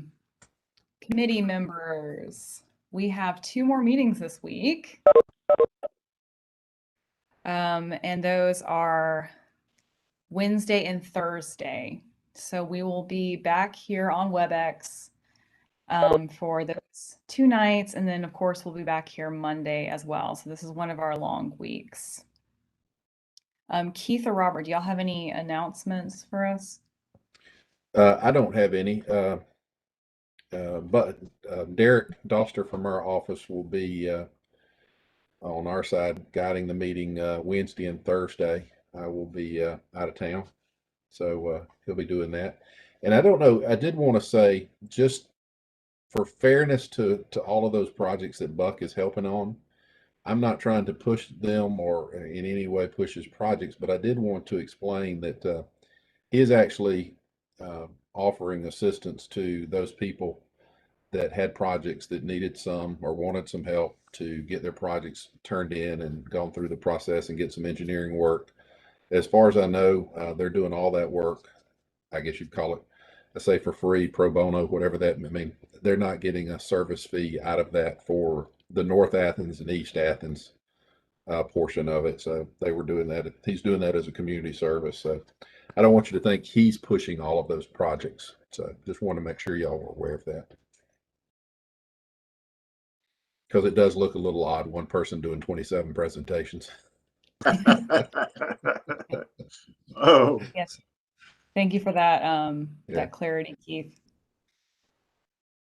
All right, so we are 20% of the way through our presentations. Again, thank you guys for bearing with me as I try and keep us moving. And again, please fill out the form if your questions didn't get answered or they didn't get answered to your satisfaction. And I appreciate the feedback. You're always welcome to share that with me privately or publicly in the chat. And I am doing the best to correct as we go. So I appreciate y'all. Thank you for being candid. Yeah, and I haven't gotten very many questions. So if y'all want, if there's things you see in these that you need answered, please send me those questions and we'll get the presenters to, I know we're moving fast, so we'll get them to get those answers back to you. Frank. Yeah, I just got, it's not a question. I just want to make sure that everybody knew. I announced it at the beginning of these sessions that I was a board member of the Athens Housing Authority, and I purposely recused myself from this discussion because of that. So it won't give the appearance of any improprieties, okay? Thank you, Frank. Yes. Yeah, I think it would be okay to have your insight for what it's worth. But I think I appreciate you wanting to prioritize the voices of others. So thank you for that. Yes. Yes. But feel free to give some insight if it would be helpful. Okay. Yeah. All right, guys, it's not going to be often that we get to finish early, so I'm going to revel in it. It's only almost 9 o'clock. All right, so Okay. I will adjourn this meeting. We'll see y'all Wednesday. Have a good night. Thank you, Lauren. Have a good night. All right, bye.